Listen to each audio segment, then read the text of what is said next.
On the other side of the internet, where hackers come out to dance, there exists a creature known as FACELESS, untraceable and unreachable by those who seek to bring them to justice. And so begins our tale of digital forensics. Our story starts with a single breadcrumb left behind in the vast expanse of the internet. The Liberty Reserve account shown on screen was assigned in 2011 to a Vadim who used this email address. This seemingly innocuous piece of information, dear listener, is the loose thread that, when pulled, begins to unravel the entire tapestry of Faceless's anonymity. Let's dissect this digital DNA, shall we? Liberty Reserve, for those unfamiliar with the darker corners of the web, was once a digital currency service, a favorite among cybercriminals for its lax regulations and high anonymity. It was the perfect breeding ground for digital parasites like Faceless to thrive. The account number was a string of digits that might seem random to the untrained eye, but it is in fact a unique identifier. It's like a fingerprint left behind at the scene of a digital crime. And this fingerprint, my friends, belongs to an entity known as Mr. Mirza, or as they're also known, Access Approved. But here's where it gets interesting. You might be wondering, what's so important about an email address? Oh, my dear followers, in the realm of cybersecurity, an email address is more than just a way to send messages. It's a key, a portal, a breadcrumb trail leading us deeper into the labyrinth of a person's digital existence. This single piece of information, this connection between a Liberty Reserve account and an email address, is the first crack in Faceless's armor. As we delve deeper into this cybersecurity nightmare, remember this: in the digital world, everything leaves a trace. Every account created, every password used, every forum post made, they're all threads in the complex web of a person's online presence. Constella Intelligence, a firm that tracks breach databases, revealed the email address we saw before was used for an account named HackerOK at the Russian accounting service, Clerk, that was created from an internet address in Magnitogorsk. The password chosen by this user was 1232. Magnitogorsk, a physical location tied to a digital footprint. The password, 1232. 4 digits that might seem insignificant, but in cybersecurity, even the simplest password can be a key to unraveling a complex web of identities. The Liberty Reserve account, the Clerk.ru account, 2 different platforms, 2 different names, but connected by a single email address. Each alias, each email address, is another piece of the puzzle, and it's our job to put these pieces together to reveal the face behind the screen. The use of weak passwords like 1232 across multiple accounts is a common vulnerability in cybersecurity. It's a dent in the armor that can allow investigators to correlate seemingly disparate online identities. In this case, it's one of the breadcrumbs leading us closer to the true identity behind these aliases. As we delve deeper into the digital underworld, we uncover a trail that leads us back to 2010, a year before the Liberty Reserve account surfaced. The email address shown on screen emerges as a dark star in this cybercrime constellation. This seemingly innocuous email address was tied to a sinister web of activities. It was associated with accounts on Russian cybercrime forums, all registered from the city of Magnitogorsk. But it wasn't just any account. It operated under the handle OmegaGG for you. Access Approved's clothing reshipping service forwarded confirmation emails from this email address. This address is associated with accounts on 2 Russian cybercrime forums registered from Magnitogorsk in 2010, using the handle OmegaGG for you. But what did this OmegaGG for you identity do in these shadowy forums? The answer sends chills down the spine of any cybersecurity expert. The identity behind OmegaG, G, for you sold software that can rapidly check the validity of large batches of stolen credit cards. This software is a crucial tool in the carding underworld, allowing criminals to quickly sift through thousands of stolen credit card numbers, separating the still valid gold from the useless chaff. It's a digital sieve for ill-gotten gains, streamlining the process of fraud on an industrial scale. But the rabbit hole goes deeper. Interestingly, both OmegaGG for you and Access Approved also had another niche, reselling heavily controlled substances from chemical suppliers in China. Constella Intelligence sniffed out a trail of email addresses. At first glance, they might seem unrelated, but in the world of cybercrime, nothing is coincidental. A search in Constella on the email address associated and many variations on that address shows these accounts cycled through the same passwords, including the following passwords and the relatively weak password 1232, but it's the password Dennis2 50485 that catches our attention like a red flag in a field of white. This wasn't just any password, it was a key that unlocked multiple accounts across the Russian internet. Constella's data shows the email addresses shown here were associated with the rather unique password, Dennis250485, which was also used by this interesting email address, and almost a dozen variations at other Russian-language email providers. In the realm of cybersecurity, password reuse is a cardinal sin. It's akin to using the same key for your house, your car, and your office. Once an attacker finds that key, they have access to everything. But for us, this password reuse is a golden thread, connecting seemingly disparate online identities. The implications of this password reuse are profound. It allows us to correlate multiple accounts, painting a clearer picture of our suspects' online activities. Each reused password is another piece of evidence, another link in the chain connecting these digital aliases to a single entity. Russian vehicle registration records, those mundane documents that most never give a second thought, became the key to unlocking a mystery that had puzzled cybersecurity experts for years. These records revealed a startling connection. The email address we'd been tracking belonged to a flesh-and-blood individual, Dennis, born on April 25, 1985. This birth date, April 25, 1985, sent a chill down our spines. It wasn't just any date, it was the key to a password we'd seen used across multiple accounts, Dennis250485. The connection was undeniable. That explains the 250485 portion of favored password, the pieces falling into place with an almost audible click. In the world of cybersecurity, using personal information in passwords is a cardinal sin. It's like leaving your house key under the doormat, a practice that might seem convenient but is an open invitation to those with malicious intent. Birthdays, anniversaries,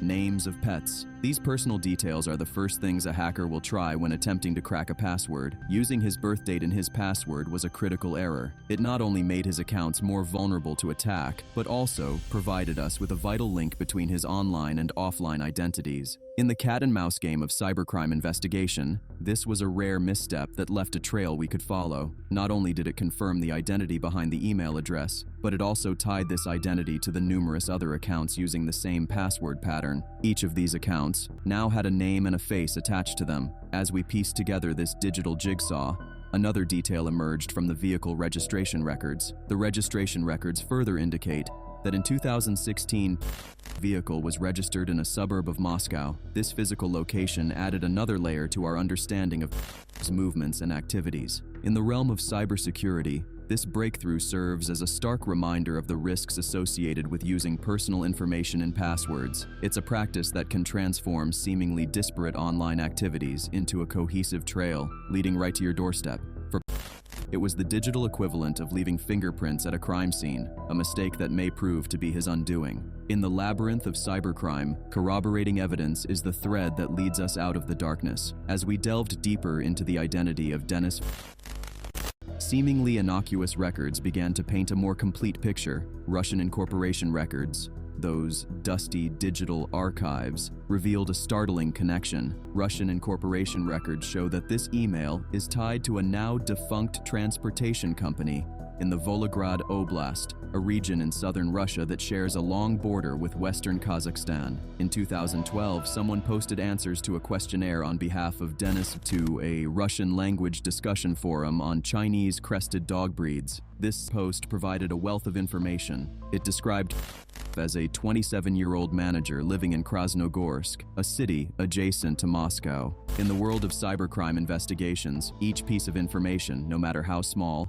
can be the key to unlocking a larger truth. The incorporation records, the forum post, the various email addresses, alone, they might seem insignificant, but when pieced together, they form a clearer image of our subject. This method of cross-referencing is like digital triangulation. By correlating data from various sources, we can pinpoint the location of our target in the vast expanse of cyberspace. It's a technique that turns the cybercriminal's greatest strength, their ability to hide behind multiple online identities, into a vulnerability. Remember, in cybercrime investigations, there are no coincidences. Every email, every forum post, every corporate record is a potential clue, and it's our job to follow each one to its logical conclusion, no matter where it might lead us. Let's retrace the complex trail that led us from the shadowy figure of Mr. Mirza, or access approved, to the flesh and blood Dennis. Our journey began with a Liberty Reserve account that was assigned to a Vadim using this email address. This same email created the HackerOK account on clerk.ru from Magnitogorsk, but the web stretched further, where an email resembling this same name was linked to Russian cybercrime forums under the alias Omega GG for you, involved in credit card fraud and illegal substance trading. The plot thickened as we uncovered a nest of email variations, all sharing similar passwords. The recurring password, Dennis250485, leading us to a new name. The breakthrough came when Russian vehicle registration records revealed that the email address belonged to Dennis, born on April 25, 1985, the very date encoded in his favored password. Corroborating evidence from Russian incorporation records and even a forum post seeking a puppy added more pieces to the puzzle, painting a picture of a man hiding in plain sight. The effectiveness of the cybersecurity techniques employed in this investigation cannot be overstated. Data breach analysis, password pattern recognition, and cross-referencing of multiple online identities proved crucial in piercing the veil of anonymity. The ability to correlate information across various platforms and timeframes was key to unmasking FACELESS. This case has broad implications for online anonymity and cybercrime investigations. It demonstrates that even the most careful cybercriminals can leave digital breadcrumbs that, when properly analyzed, can lead to their identification. The use of personal information in passwords, consistent patterns across multiple accounts, and the digital footprints left on various online platforms all contributed to the unraveling of this complex identity. In the end, this case serves as a reminder that in the digital age, true anonymity is increasingly difficult to maintain. Every online action leaves a trace, and with the right tools and persistence, even the most elusive hackers will be brought into the light. Leave a comment below on what operational security lessons you've learned from this story. Today we're diving into a story about a company you might have heard of, D-Link. These folks have been in the networking game for years, pumping out gear for homes and businesses alike. Now let's zoom in on one particular piece of their tech, the DIR859 Wi-Fi router. It's a dual-band router that D-Link designed for the average home user. The pitch was simple, fast speeds and an easy setup. Pretty standard stuff in the world of home networking, right? But here's the thing about the DIR859. It's what they call an end-of-life product. D-Link isn't supporting it anymore. No more updates, no more patches. It's out there in the wild, doing its job, but essentially frozen in time. So, it was on January 20th, 2024. That's when researchers dropped a bombshell on the cybersecurity world, publicly disclosing a critical vulnerability in D-Link's DIR859 Wi-Fi routers. This wasn't just some minor glitch. We're talking about a serious security flaw that got slapped with the designation CVE 2024-0769. Here's the breakdown. This vulnerability scored a whopping 9.8 out of 10 on the Common Vulnerability Scoring System, CVSS. Let's get technical for a moment. This vulnerability is what we call a path traversal flaw. The researchers categorized it as CWD22, improper limitation of a path name to a restricted directory. In essence, this bug allows an attacker to break out of the intended directory structure and access files they should never be able to touch. The culprit? A file named fatlady.php. Yeah, I know, sounds like a joke, but this is dead serious. This file is present in all firmware versions of the DIR859 router, meaning every single one of these devices out there is vulnerable. So what can an attacker do with this flaw? It's a hacker's dream come true. They can leak session data, which means they can potentially hijack your active connections. They can achieve privilege escalation, essentially giving themselves admin rights on your router. And if that wasn't bad enough, they can gain full control of the admin panel. To put it bluntly, if someone exploits this vulnerability, they own your router. They can see what you're doing online, redirect your traffic, use your network for their own purposes. The works. This isn't some theoretical attack that requires a PhD in computer science to pull off. The vulnerability is exploitable remotely. without any authentication required. An attacker doesn't need to be on your network or have any prior access. They can potentially compromise your router from anywhere in the world. Now you might be thinking, surely D-Link will patch this, right? Well, hold on to your horses, because that's where our story takes another dark turn. But we'll get to that soon. The discovery of CVE 2024-0769 was like the first domino falling in a complex chain of events. You'd think a major vulnerability like this would light a fire under the company, right? First off, D-Link did acknowledge the problem. They released a security advisory about CVE 2024-0769, confirming what the researchers had discovered.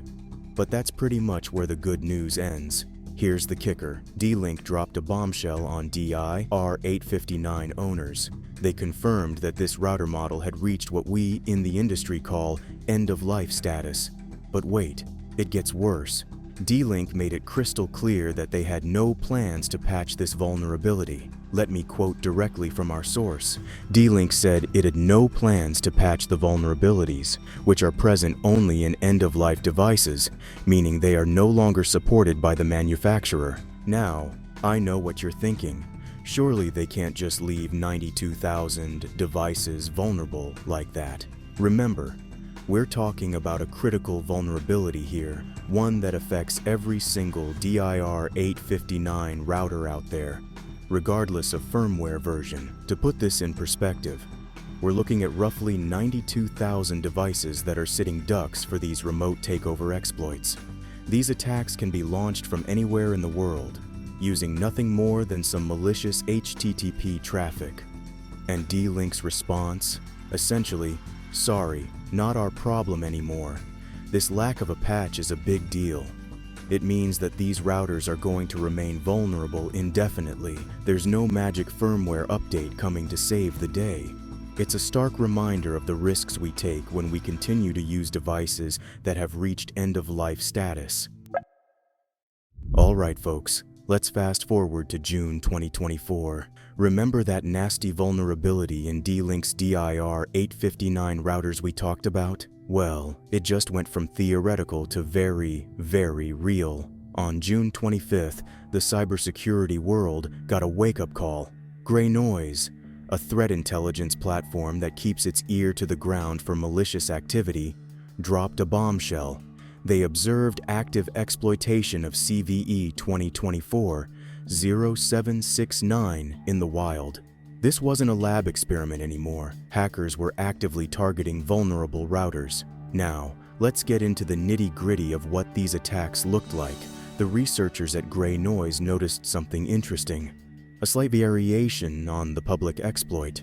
These attackers weren't just copy-pasting code, they were evolving it. Here's where it gets technical, so stick with me. The attackers were specifically going after a file. This is everything a hacker needs to own your network. Let me break down the attack for you. It starts with a malicious post request sent to headwig.cgi. This might sound like gibberish, but it's the key to the kingdom. Here's what that request looks like. The code is displayed on the screen. This crafted request exploits the path traversal flaw in fatlady.php, allowing the attacker to access sensitive configuration files they should never be able to touch. But the story doesn't end there. By June 29th, just a few days later, Grey Noise was reporting ongoing exploitation attempts. The attackers were refining their methods, using variations on the public exploit to target user passwords. Now, you might be wondering, what's the end game here? Well, Grey Noise didn't mince words. They stated that the targeting of user passwords shows a clear intention for device takeover. We're talking full control of the router, folks. Remember, this vulnerability affects every single DIR859 router out there, regardless of firmware version. We're looking at approximately 92,000 vulnerable devices, all of them potential targets for these attacks. The scariest part? These exploits can be transmitted remotely using simple HTTP traffic. An attacker doesn't need physical access to your router or even to be on your network. They can potentially compromise your device from anywhere in the world. Alright, let's talk about how this D-Link situation went from bad to worse. We've already covered the initial discovery and the first signs of exploitation, but that was just the beginning. As news of the vulnerability spread, so did the knowledge of how to exploit it. It's like giving a room full of hackers a new toy. They're going to play with it, modify it, and see just how far they can push it. What we saw next was a kind of evolution in real time. The attackers weren't content with just using the publicly available exploit code. No, they started tweaking it, coming up with variations. It's like watching a virus mutate, adapting to overcome defenses. These variations weren't just academic exercises either. They were being actively used in the wild. We're talking about real attacks on real devices, happening right under our noses. Remember those 92,000 vulnerable devices we mentioned? Well, that number wasn't going down. In fact, it was likely to stay steady or even grow over time. Why? Because these routers were end of life. People who owned them weren't getting security updates, and many probably didn't even know they were at risk. So we've got a situation where the number of potential targets is holding steady, but the methods to attack them are becoming more sophisticated. It's like watching a predator get better at hunting while its prey remains blissfully unaware. This is the kind of scenario that keeps cybersecurity professionals up at night. A known vulnerability, no patch in sight, and an increasingly skilled set of attackers gunning for thousands of devices. The level of sophistication in these attacks suggests that some serious players were getting involved. Next, we're going to look at how the cybersecurity community rallied to respond to this escalating crisis. By late June and early July 2024, this situation had gone from bad to worse. These attackers weren't just using off-the-shelf exploits. Gray Noise observed them using a slight variation of the public exploit. This means the bad guys were evolving their tactics, making their attacks harder to detect and defend against. The initial discovery was just the tip of the iceberg. As days turned into weeks, the exploitation attempts weren't just continuing, they were evolving. Now, Gray Noise couldn't pin down the exact motivation of these attackers, but they didn't mince words about the implications. The targeting of user passwords showed a clear intention to perform device takeovers. We're talking full control here, folks. What makes the situation particularly dire is the ease of exploitation. We're not talking about complex in-person attacks. These vulnerabilities can be exploited remotely, meaning anyone with the know-how could potentially target these routers from anywhere in the world. These exploits can be remotely transmitted by sending malicious commands through simple HTTP traffic. We're talking about a critical vulnerability with a CVSS score of 9.8 out of 10. This flaw affects all firmware versions of the DIR-859 routers, allowing attackers to leak session data, achieve privilege escalation, and gain admin panel control. The message was clear: you're on borrowed time. The cybersecurity community was unanimous in its recommendations. Replace these routers immediately. If that's not possible, disconnect them from the internet entirely. I'm speaking directly to anyone out there who owns a D-Link DIR-859 Wi-Fi router. What I'm about to tell you isn't a suggestion, it's an urgent warning. If you have a D-Link DIR-859 router, disconnect it immediately. I'm not exaggerating here. Unplug it. Right now. If you absolutely can't disconnect it, at the very least, disable UPnP and block connections from remote internet addresses. But understand, these are stopgap measures at best. The best course of action is to replace your DIR-859 router as soon as possible. Until then, consider your network compromised. Meet the owner of a D-Link DIR-859 router. She's about to have a very bad day, and she doesn't even know it yet. It's a typical morning. A victim is sipping their coffee, checking their emails, completely unaware that their router has a massive bullseye painted on it. Enter our hacker, They've been scanning the internet for vulnerable DIR 859 routers, and they just hit the jackpot with their IP address. The hacker starts the attack by crafting a malicious post request to that CGI file. It looks something like this. The code is shown on the screen. As the hacker sends this request, the router doesn't put up any fight. There's no authentication required. The router happily serves up the file, which contains all of their account names, passwords, user groups, and descriptions. In a matter of seconds, the hacker has everything they need to take over their router completely. They achieved privilege escalation and gained control of the admin panel.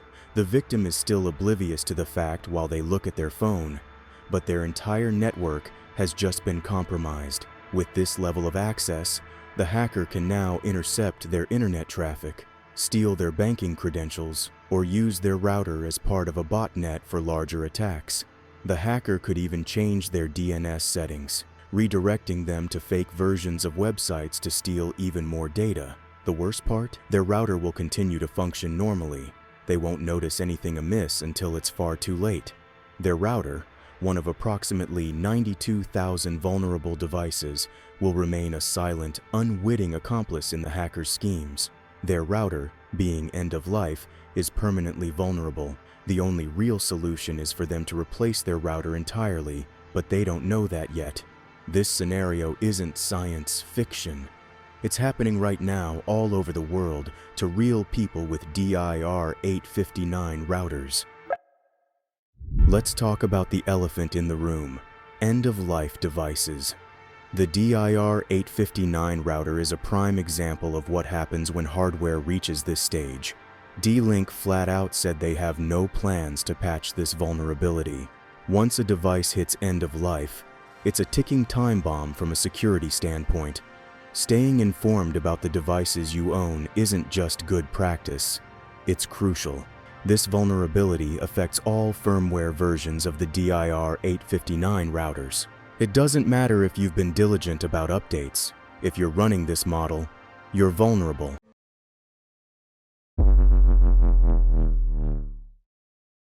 From March 2015 to July 2018, a shadowy group of individuals orchestrated a scheme that would change the lives of thousands. At the heart of this operation was a man named Vinod Ponmaran, a key player in a criminal fraud ring that spanned 2 continents. Picture, if you will, a web stretching from the bustling streets of India to the sprawling landscapes of the United States. This wasn't a spider's creation, but something far more sinister. A network designed to prey on the vulnerable, particularly our elderly neighbors, friends, and family members. The fraud ring's target: unsuspecting computer users across the United States and Canada. Their weapon of choice?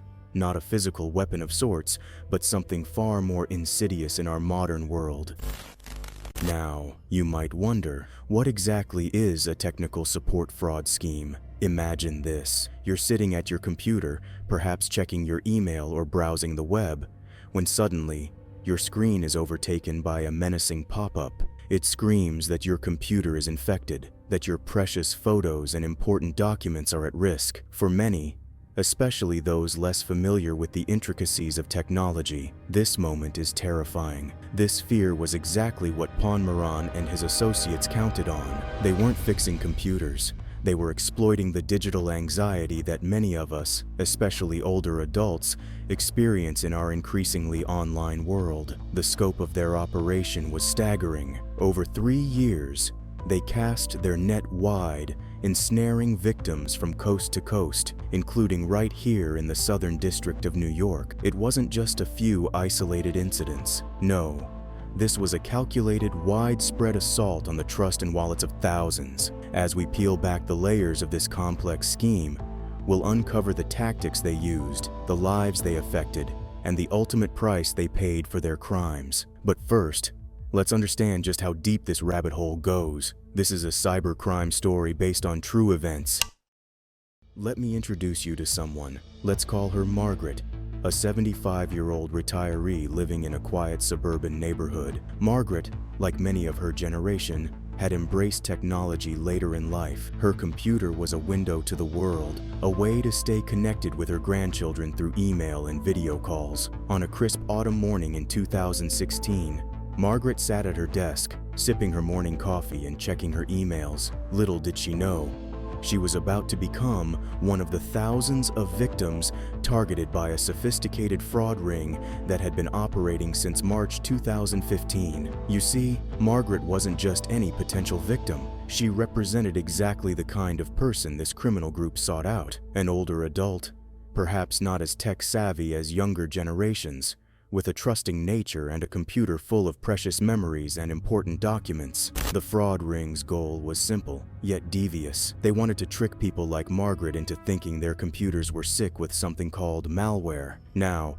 malware is just a fancy term for bad software that can harm your computer. But to Margaret, it sounded scary and complicated. These criminals weren't after small change. No. They had their sights set on hundreds, sometimes thousands of dollars from each victim. How? By offering to fix a problem that didn't actually exist. Imagine someone telling you your house was on fire when it wasn't, then charging you a fortune to put out this imaginary blaze. That's essentially what these scammers were doing, but with computers instead of houses. As Margaret scrolled through her inbox, blissfully unaware of the trap being set, the pieces were already in motion. The fraud ring had cast a wide net, and Margaret, along with thousands of others across North America, was about to get caught in it. As Margaret scrolled through her emails, a sudden flash of color filled her screen. It was as if a window had burst open in the midst of her peaceful digital living room. You that's watching, yeah, listen carefully. This was no ordinary pop-up advertisement. No, this was the carefully crafted bait of Pon Moran's criminal enterprise. The pop-up window you see is like an unexpected visitor knocking on your computer's door. If you get one, perhaps it may try to sell you something or inform you about a website feature. But in this case, it was more deceiving. This particular pop-up carried a message designed to strike fear into the heart of any computer user, especially someone like Margaret, who wasn't well versed in the intricacies of technology. It declared that Margaret's computer had fallen victim to a virus. It warned that it may damage her files, steal her information, or make her computer stop working altogether. Of course, Margaret's computer wasn't actually infected. This was a lie, a falsehood crafted by the fraud ring to create panic and urgency. It was just one of the many tactics they had perfected over the years. As Margaret's eyes widened in alarm, taking in the dire warnings on her screen, she had no idea that she was looking at the handiwork of a sophisticated criminal operation spanning 2 continents. But thousands of miles away, in a bustling call center in India, people were waiting for her to take the bait. Margaret sat frozen, staring at her screen, her morning coffee cooling beside her, as she tried to make sense of the alarming message before her eyes. Margaret's eyes widened as she read the alarming message on her screen. Her heart began to race, and a cold sweat broke out on her forehead. Warning, your computer has been infected with a dangerous virus. Do not restart or shut down your computer. Doing so could cause serious damage to your system, including complete data loss. Call our technicians immediately for assistance. In the world of computers, data is everything. It's your family photos, your important documents, your emails. The threat of losing all of this is like being told your house might vanish into thin air, taking all your possessions with it. This tactic, threatening data loss, was a key part of the fraud ring's playbook. It was a psychological trick designed to create panic and override rational thinking. Margaret, like many before her, fell right into their trap.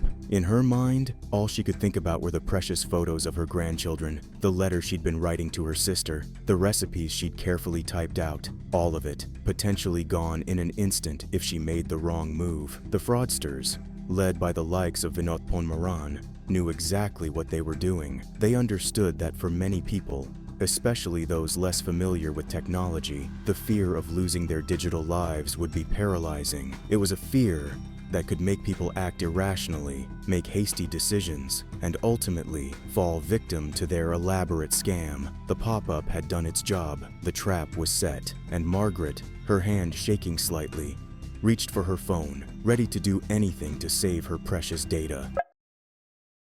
Before she reached for the phone, she looked back at the screen. Margaret's eyes darted across the alarming pop-up message, but something familiar caught her attention. There, in the corner of the window, was a logo she recognized, the emblem of a well-known technology company. Well, Margaret thought to herself, if they're involved, it must be the real deal. My computer's been hacked. Little did Margaret know, this logo was just another piece of the elaborate deception. The criminal fraud ring had become experts in the art of digital disguise. They had stolen this logo, using it without permission, to lend an air of credibility to their scam. In the world of computers, a logo is like a uniform. When you see a police officer's badge, you trust them, right? That's exactly what these scammers were counting on. They knew that people, especially those less familiar with technology, would see a trusted company's logo and let their guard down. Margaret's eyes drifted to the phone number displayed prominently on the pop-up. With trembling fingers, she typed the number into her phone. The phone rang, and Margaret held her breath. Miles away, someone picked up.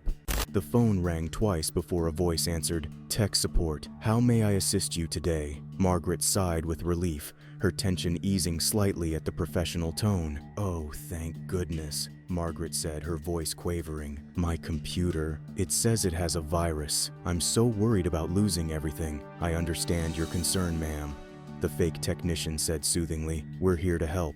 Can you tell me what you see on your screen?" As Margaret described the alarming pop-up, the scammer was already preparing his next move. He knew exactly what to say, what buttons to push. This wasn't his first call of the day, nor would it be his last. "Don't worry, we can fix this for you," the scammer assured Margaret. "But first, I'll need to access your computer remotely to diagnose the problem. Is that okay?" Margaret hesitated for a moment. She'd heard somewhere that giving strangers access to your computer could be dangerous. But then again, this was a reputable company, wasn't it? And her photos, her emails, her recipes, they were all at risk. Yes, of course," Margaret said, her desire to protect her digital life overriding any lingering doubts. And just like that, Margaret had taken the next step deeper into the scammer's trap. "Okay," she said, her voice small. "What do I need to do?" The scammer guided Margaret through the process of downloading a remote access program. As Margaret followed the instructions, she unwittingly opened a door into her digital life. The cursor began to move on its own, clicking and typing faster than Margaret could follow. It was as if an invisible hand had reached through the screen. "There we go," the scammer said, now in full control of Margaret's computer. "I can see your screen now. Let me run a quick scan to check for viruses." As Margaret watched her screen, feeling a mix of worry and hope, she had no idea that she was falling deeper into an elaborate trap. A trap that would soon ask her to open not just her computer, but her wallet as well. Margaret watched, her heart pounding, as the cursor danced across her screen. The technician on the phone had taken control, and now strange windows were popping up, filled with text she couldn't understand. "I'm running a deep scan of your system now, Margaret," the scammer said, his voice grave. "This is a professional-grade tool that will find any viruses hiding in your computer." What Margaret didn't know was that this professional-grade tool was nothing more than a free antivirus program anyone could download from the internet. As the scan progressed, Margaret's screen filled with intimidating red flags and warning symbols. To her untrained eye, it looked like her computer was infested with digital monsters, ready to devour her precious photos and emails.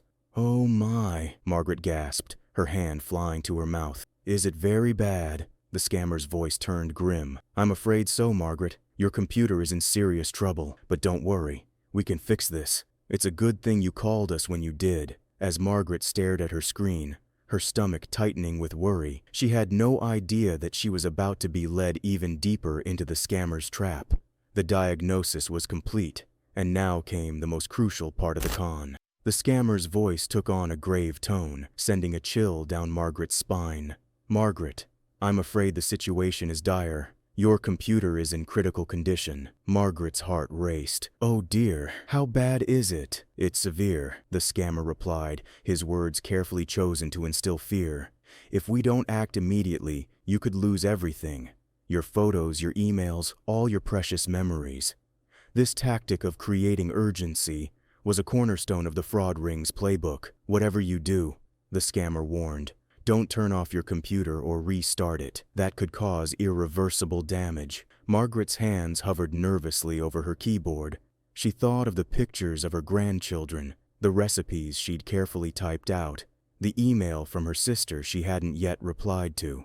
The thought of losing it all made her feel sick. But what can we do? Margaret asked, her voice trembling. The scammer's tone shifted slightly, a hint of hope creeping in. Don't worry, Margaret. We can fix this.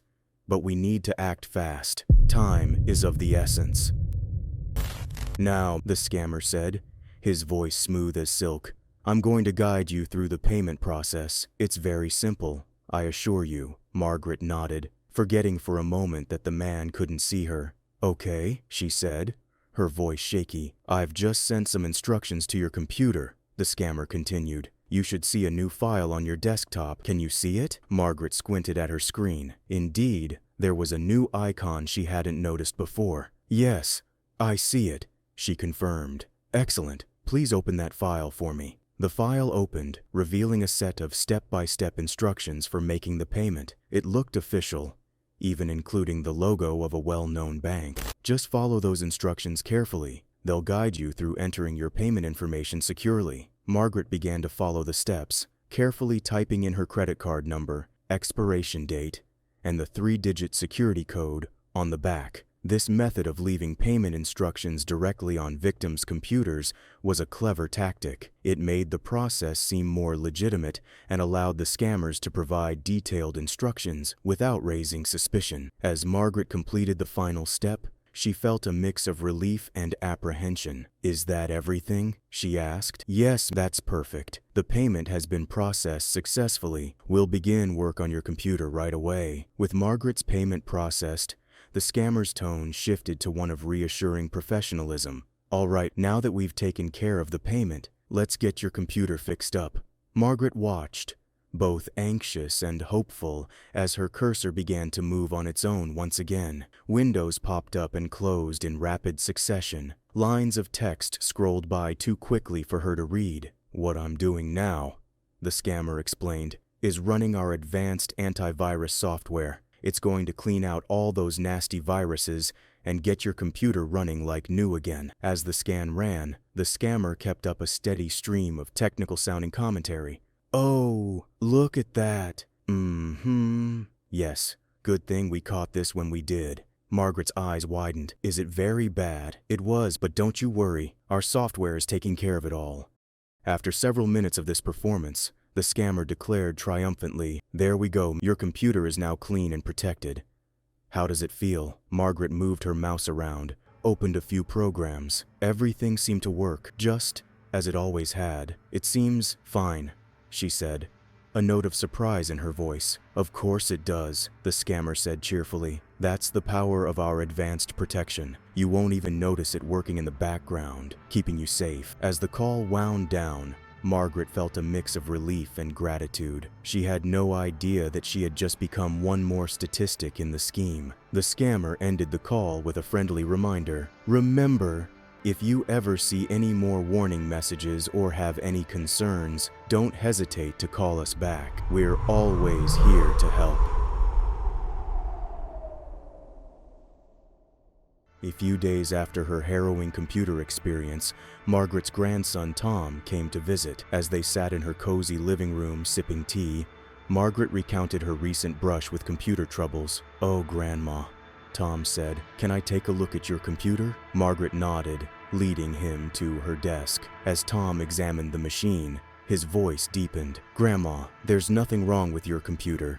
It's running perfectly fine. But the technician said, Margaret began, her voice trailing off as a cold realization began to settle in her stomach. Tom gently explained that what she had experienced was likely a scam. As Margaret listened, she felt a mix of emotions wash over her: embarrassment, anger, and a deep sense of violation. She thought about the $499 she had paid, money that she now realized had gone straight into the pockets of criminals. But they seemed so professional, Margaret said, her voice small. They even ran a program to fix my computer. As she sat there, processing this shocking revelation, Margaret made a decision. She wouldn't let these criminals get away with it. It was time to call the authorities. With a trembling hand, Margaret picked up her phone and dialed the local police station. As she waited for someone to answer, she couldn't help but feel a mix of embarrassment and determination. She had been fooled, yes, but now she had a chance to fight back. "Hello,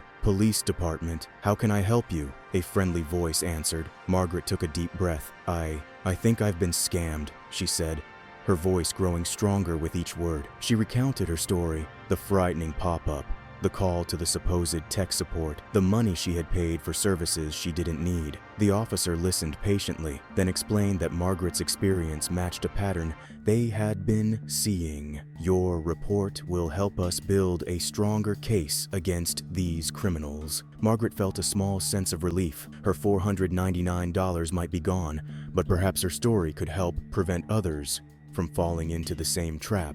In the bustling offices of the New York Homeland Security Investigations, the El Dorado Task Force was piecing together the crime operation. These weren't your average detectives. The Cyber Intrusion or Cyber Fraud Group was a team of cybersecurity and digital forensic experts in following the trail of bits and bytes left behind by even the most careful criminals. They sifted through mountains of data, tracking IP addresses, following money trails, and connecting the dots between victims scattered across North America. But this wasn't a job for just one agency. The New York City Police Department joined the hunt, providing crucial local intelligence and manpower. It was a testament to the scale of the crime, that it required such a coordinated effort to unravel. As the investigation progressed, the true scope of the fraud began to emerge. Behind each number was a story like Margaret's, a person who had been tricked, scared, and robbed. The task force meticulously documented every tactic the fraud ring had used: the fake pop-ups,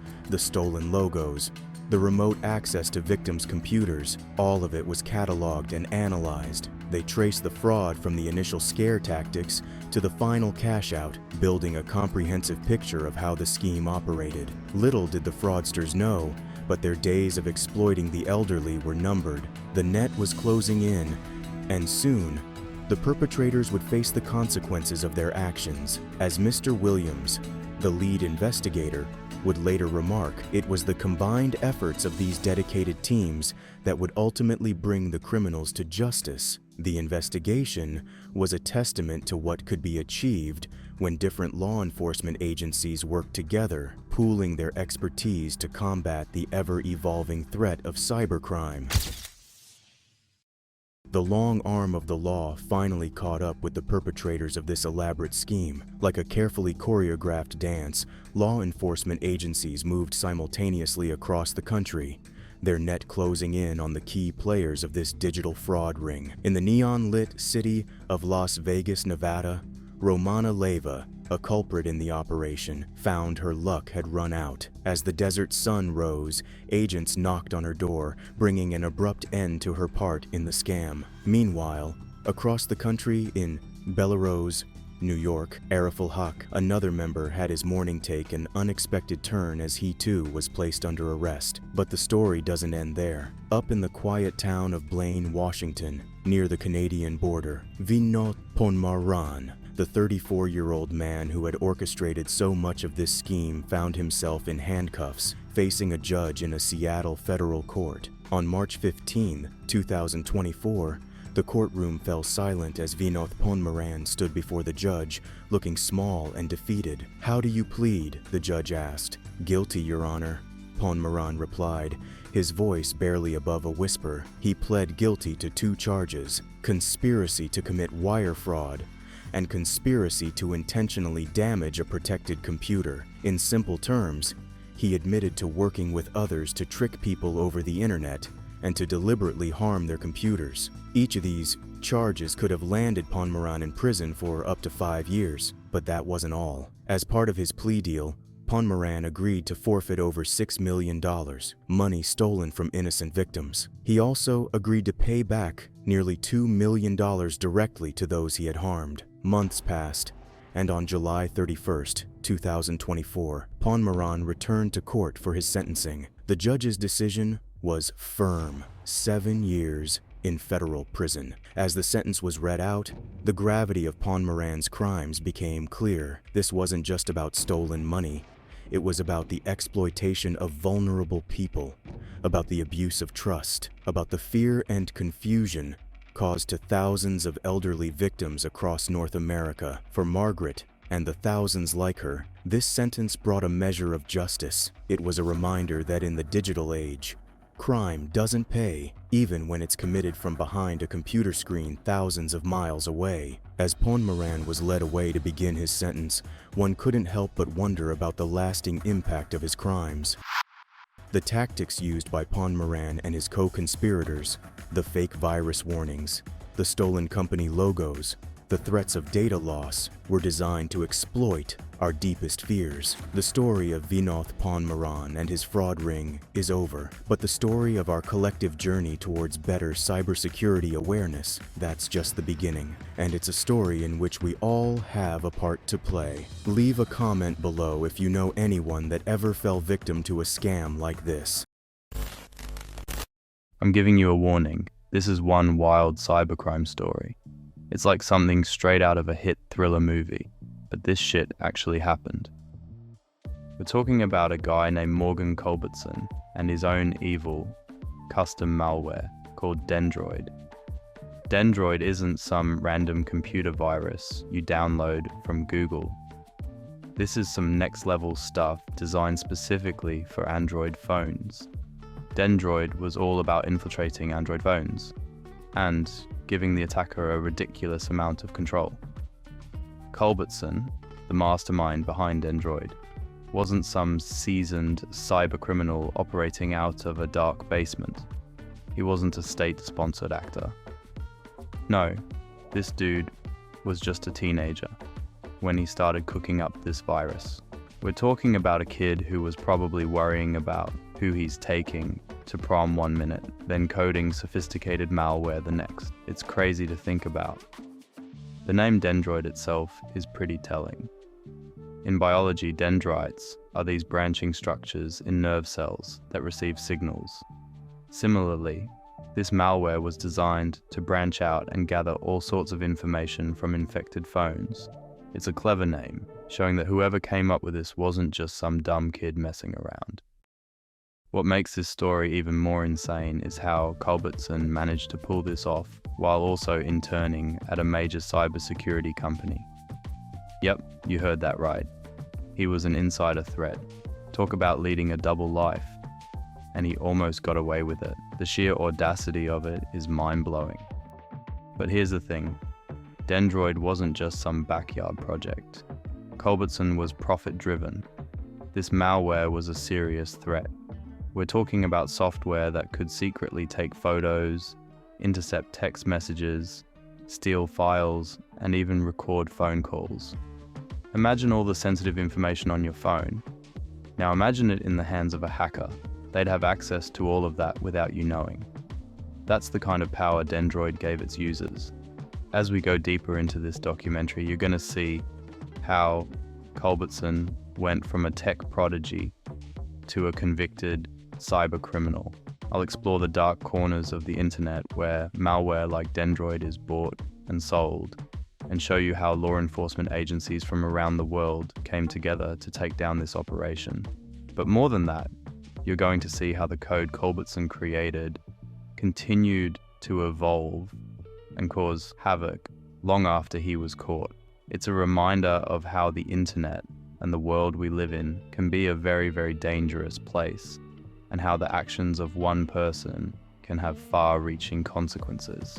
So lock in, because this story is about to take you on a journey through the underground world of cybercrime, international law enforcement, and you probably never thought it existed. This is a true story on the Dendroid malware. Let's start off by taking a look at the mastermind behind Dendroid. This is where things start to get really interesting. In January 2013, Culbertson, who was just 17 years old at the time, began creating Dendroid. Just a few months later, in May 2013, Culbertson lands an internship at FireEye, a major cybersecurity company. We're talking about a kid who's developing malware on one hand and working for a company that's supposed to stop malware on the other. It's like a firefighter who lives a double life as an arsonist. During this internship, which lasted until August 2013, Culbertson was working as a mobile malware researcher. Think about that for a second. He's studying the very thing he's creating. He's playing both sides of the field. His work at FireEye speaks volumes about his creation. As I said, it isn't some amateur hour stuff. Dendroid is an intricately developed malware with some seriously scary capabilities. It can hide itself within legitimate Google apps, making it hard for users to detect. It's designed to evade antivirus scanners and even Google Play's own security features.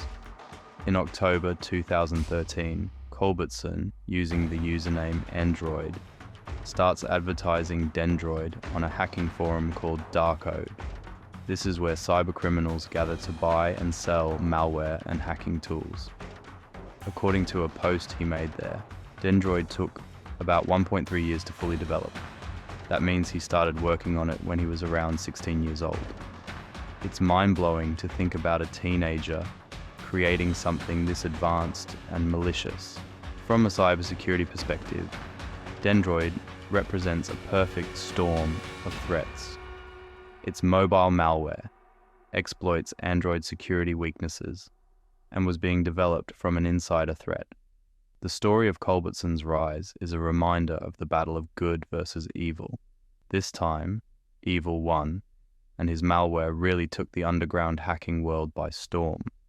It's at this exact moment that Culbertson unleashed a virus onto the internet that would never be contained.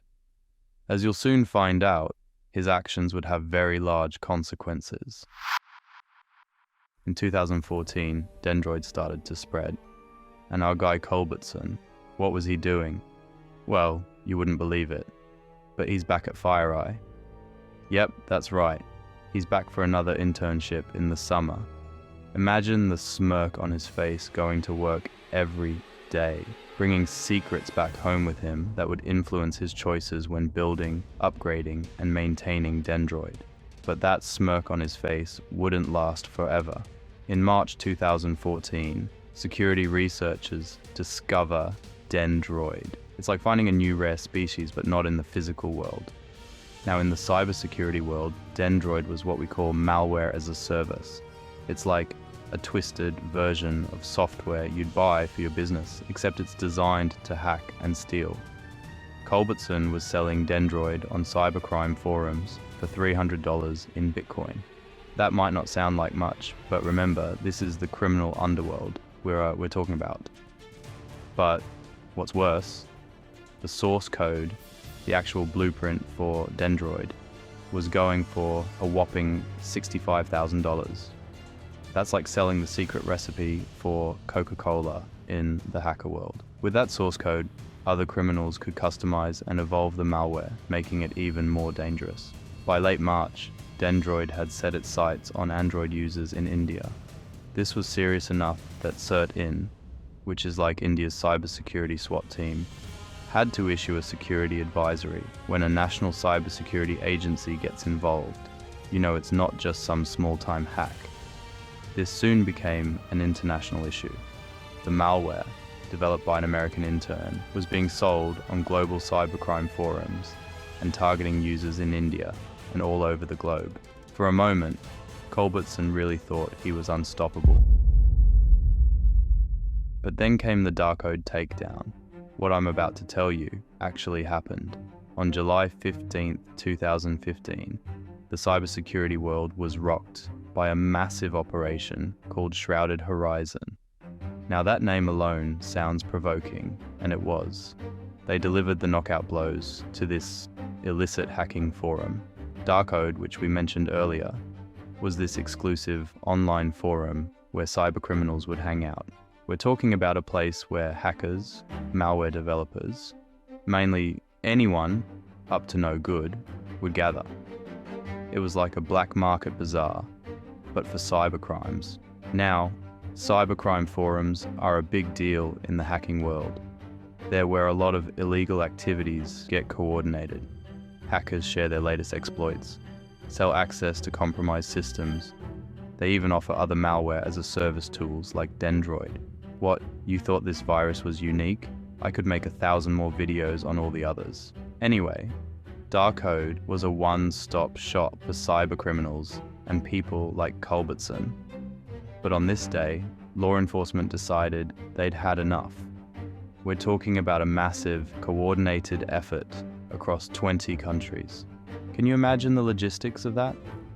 Getting law enforcement agencies from 20 different nations to work together is no small feat.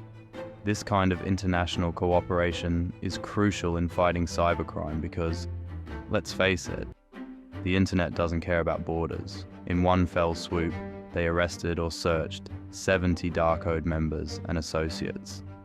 That's a lot of people involved in some seriously shady online activities. But here's where it gets really interesting. 12 individuals were charged right here in the US, and one of them was our boy Culbertson. The charges being filed was officially the beginning of the end for Darkcode and Culbertson. It was the beginning of formal legal proceedings. These aren't just accusations, this is the government saying they have enough evidence to take these people to court. And we're not talking about some small-time local court. This was announced by the Assistant Attorney General of the Justice Department's Criminal Division, the U.S. Attorney for the Western District of Pennsylvania, and the Deputy Director of the FBI. That's some heavy hitters taking this very seriously. The dismantling of Darkcode was a big deal. It wasn't just about shutting down a website. This operation struck at the heart of a major cybercrime ecosystem. By taking down this forum, law enforcement disrupted countless criminal operations, potentially preventing millions of dollars in cyber theft and fraud. This takedown marked a significant victory in the ongoing battle against cybercrime. But as we'll see, it was far from the end of the story. This is where things get real for our guy. In August 25th, 2015, Culbertson, this 20-year-old kid from Pittsburgh, is standing in front of United States District Judge.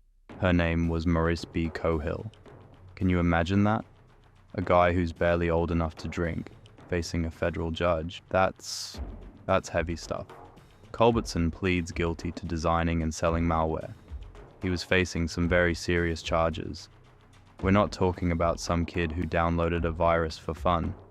This dude intentionally created and sold software that was specifically designed to hack people. It's not like making a mistake in your code that accidentally causes problems. He was sentenced for purposefully crafting a computer program tool to break into systems, steal information, and damage data. Now, selling malware, that's taking it to a whole new level. It's one thing to make this stuff, but actively putting it out there for others to use. Like I said, he was profit-driven. Overcome by greed, he monetized his illegal creation. That's what we call proliferation in the cybersecurity world. It's like arming other criminals with cyber weapons. But remember, Culbertson wasn't just some random hacker. He had interned at FireEye, a major cybersecurity company. That means he had insider knowledge, access to advanced security techniques, and he used that knowledge to create more effective malware. It's like a cop using their training to become a better criminal. That's why insider threats are so dangerous in cybersecurity. These people know how the defenses work, so they know how to bypass them. Speaking of FireEye, they didn't waste any time distancing themselves from Culbertson. They sent out an email saying they'd suspended him from any future work. I mean, can you blame them? Having a malware creator on your cybersecurity team is like having a fox guard your sheep. This case is a prime example of how cybercrime is being treated more and more seriously in legal proceedings. We're not talking about a slap on the wrist here. Culbertson was facing federal charges. He was screwed.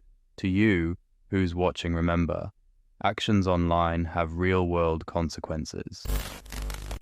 Late July 2015, right after Culbertson's arrest, there was something not right. You see, the dust had barely settled on Culbertson's arrest. Then suddenly, the unthinkable happened. the entire Dendroid kit showed up for sale on hacker forums. I mean everything. The source code, the control panel, and something called an APK binder. The source code is like the recipe for the malware. It's the raw instructions that tell the computer what to do. In the wrong hands, this is incredibly dangerous because other hackers can use it. But more importantly, they can see exactly how it was written, so they can customize it and create their own versions of Dendroid. The control panel is the interface that the attacker uses to manage all the infected devices. Think of it like a command center for the whole operation. With this, someone could potentially take over Culbertson's entire network of compromised phones. And then there's the APK binder. APK stands for Android Package Kit, which is the file format used for distributing and installing apps on Android. A binder in this context is a tool that can attach the malware to legitimate apps, making it easier to spread and harder to detect. Initially, this whole package was being sold for 1 Bitcoin. Now Bitcoin's value fluctuates, but back then we were talking around $300. But then get this, the seller drops the price by 50%. It was like a Black Friday sale for cyber criminals. When source code for malware leaks like this, it's a big deal in the cybersecurity world. It's like a weapons cache being raided. Suddenly, dangerous tools are out in the wild for anyone to use. This is how one piece of malware can spawn a whole family of variants. And let's not forget, this was software that could potentially ruin lives. The fact that it's being traded so casually on these underground markets is a reminder of the scale of cybercrime operations. This leak of Dendroid's guts to the cybercrime world, it's like the final scene in a movie that sets up the sequel. Little did we know, this was just the beginning of Dendroid. 4 years later, and there was a very serious cyber espionage operation beginning to take place. So it's October 2019, right? The world's going about its business. People are scrolling through their phones, no idea what's brewing in the back end. That's when this group aligned with the Houthis, that rebel group in Yemen. They kick off this malware campaign called Guardzu, but their operation went silently unnoticed for a few years. Security researchers, the Sherlock Holmes of the cyber world, they stumble upon this thing and realize it's not just some new malware. It was some pretty sophisticated surveillanceware. It was military-grade stuff. Not only that, it was a modification of Dendroid wrap malware. So what is surveillanceware and how did it differ from Dendroid? Similarly, it's malicious software, but its focus is primarily to secretly monitor and collect information from a target device without the user's knowledge. Unlike regular malware that might just try to steal your credit card info, surveillanceware is all about long-term intelligence gathering. It can access your camera, microphone, GPS location, messages, basically turning your phone into a spy in your pocket. Fast forward to right now, in 2024, and guess what? It's still active. We're not talking about some old virus of the past anymore. This is a long-term, persistent threat that's been going strong for years. And who are they after? Military personnel in Middle Eastern countries. We're talking Yemen, Saudi Arabia, Egypt, Oman, UAE, Qatar, Turkey. The whole region is in their crosshairs. The scale of this thing is mind-blowing. These lookout guys have identified over 450 victim IP addresses. We're potentially looking at hundreds of compromised devices here, each one a potential gold mine of sensitive military information. This is what we call a state-sponsored threat in the cybersecurity world. It's not just some guy in his basement trying to make a quick buck. This is organized, well-funded, and politically motivated. We're talking about geopolitical cybersecurity here, using digital attacks to gain military and strategic advantages. The targeting of military personnel makes this a classic case of cyber espionage. They're not after your Netflix password. They want classified information, troop movements, strategic plans. It's like warfare. But instead of using tanks and ships, they're using code and exploits. So that's where we're at. A years-long campaign targeting military personnel across the Middle East. still active and evolving, and all of it was possible thanks to Culbertson's creation. So let's look closer into how GuardZoo actually worked. Pay attention, or you'll miss this. GuardZoo uses what we call command and control addresses, or C2 for short. Think of these as the malware's home base. GuardZoo has two of them. These aren't your typical web addresses. They're using dynamic DNS services, which makes them harder to track and block. GuardZoo can receive over 60 different commands from these C2 servers. That's a lot of flexibility for the attackers. They can tell the malware to do all sorts of things on the infected device. It also has this ability to download and dynamically load DEX files. DEX files are basically packages of code for Android apps. This means the malware can update itself or add new features on the fly without the user even knowing. It uses a self-signed HTTPS certificate. Normally, HTTPS is a good thing. It encrypts your web traffic, but in this case, it's being used to hide the malware's activities. The certificate has a specific fingerprint. This is like a unique identifier for the certificate. Lastly, and this is pretty sneaky, GuardZoo specifically targets file extensions related to maps and GPS data.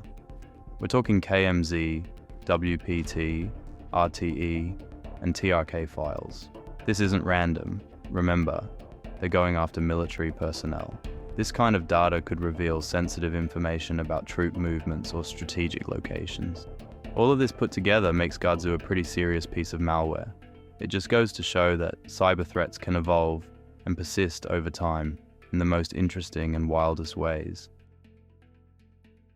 Alright, let's wrap this up and look at the big picture of what we've just covered. It's a wild ride, man. Morgan had all this talent and potential, but it sharply turned against him. Dendroid's legacy lives on in GuardZoo, which is still out there, causing havoc for military personnel in the Middle East. This is literally like a direct line from a teenager's bedroom project to state-sponsored hackers in the Middle East. It's like the butterfly effect, but the malware version. I'm sure FireEye wasn't impressed. The bottom line is, this story shows how the cyber world and the real world are deeply connected.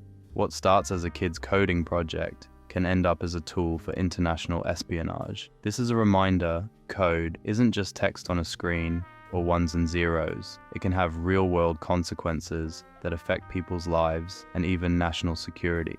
Oh yeah, and if you got this far, comment Android on this video, and if I see enough comments, I'll make another video like this one. Welcome. Today we're pulling back the curtain on one of the most critical yet often invisible threats of our time: state-sponsored cyber attacks. The phrase alone might sound like something out of a techno thriller, but it's all too real. These are sophisticated, well-funded digital assaults carried out by nation-states against other countries, organizations, or individuals. We're not talking about lone hackers in basements here. These are coordinated efforts by teams of highly skilled operatives, often with military or intelligence backgrounds. But why should you care? Well, in our hyper-connected world, cybersecurity isn't just about protecting your Facebook password anymore. It's about safeguarding the very infrastructure that keeps our society running. Power grids, financial systems, healthcare networks, they're all potential targets in this new digital battlefield. Think about it. A well-executed cyber attack could plunge entire cities into darkness, disrupt stock markets, or even interfere with democratic processes. And the scariest part? You might never see it coming. These attacks can be silent, invisible, and devastatingly effective. That's why cybersecurity has become one of the most critical issues of our time. It's not just a concern for IT departments or tech companies. In a world where everything from your smartphone to your car is connected to the internet, cybersecurity affects every one of us. As we dive into this complex and fascinating world of digital espionage and cyber warfare, remember, knowledge is power. Understanding these threats is the first step in protecting ourselves and our society from them. So buckle up, folks. We're about to take a journey into the shadowy realm where code becomes a weapon, and the front lines are measured in bits and bytes. Now, let's dive into the heart of our story, the emergence of one of the most notorious hacking groups in recent history, Russian GRU Unit 74455. Picture this. It's November 2015. While most of us were going about our daily lives, a group of Russian military hackers was gearing up for a campaign that would shake the foundations of international cybersecurity. Unit 74455 isn't just your run-of-the-mill hacker group. These guys are the elite of the elite, operating under Russia's military intelligence agency, the GRU. But they're not content with just one name. Oh no, they've got a whole set of aliases that sound like they're straight out of a spy novel. Sandworm Team, Telebots, Voodoo Bear, and Iron Viking. Now, when we talk about Unit 74455, we're talking about what's known in the cybersecurity world as an Advanced Persistent Threat, or APT. This isn't some kid in a basement trying to break into your Facebook account. We're talking about a highly skilled, well-funded group with state backing, capable of long-term, sophisticated hacking campaigns. From November 2015 to October 2019, Unit 74455 unleashed a series of cyber attacks that would redefine what we thought possible in the realm of digital warfare. Their playground, the entire world. Their goal, to advance Russia's strategic interests through unauthorized access to victim computers. In other words, hacking. But it was in Ukraine where they really flexed their muscles. From December 2015 through 2016, Unit 74455 launched a series of destructive malware attacks against Ukraine's critical infrastructure. We're talking about the electric power grid, the Ministry of Finance, and the State Treasury Service. To pull this off, they deployed a trio of malware that would become infamous in cybersecurity circles: Black Energy, Indestroyer, and KillDisk. Let's break these down. Black Energy, it's a modular malware toolkit that can be used for everything from stealing data to taking control of industrial systems. In the hands of Unit 74455, it was a powerful weapon for infiltrating Ukraine's critical infrastructure. Then there's Indestroyer, also known as Crash Override. This is where things get really scary. Indestroyer is designed specifically to attack power grids. It speaks the language of industrial control systems, allowing it to directly control electricity substation switches and circuit breakers. Imagine the chaos that could cause. Entire cities plunged into darkness with the click of a mouse. Finally, we have KillDisk. True to its name, KillDisk is all about destruction. It's a data wiper designed to render systems unusable by overwriting key parts of a computer's hard drive. In the context of these attacks, it was like burning the bridge after crossing it, erasing evidence and leaving chaos in its wake. These attacks on Ukraine's infrastructure weren't just about causing disruption. They were a demonstration of power, a flexing of cyber muscles on the world stage. And they sent a clear message. In the digital age, critical infrastructure is vulnerable in ways we're only beginning to understand. But this was just the beginning.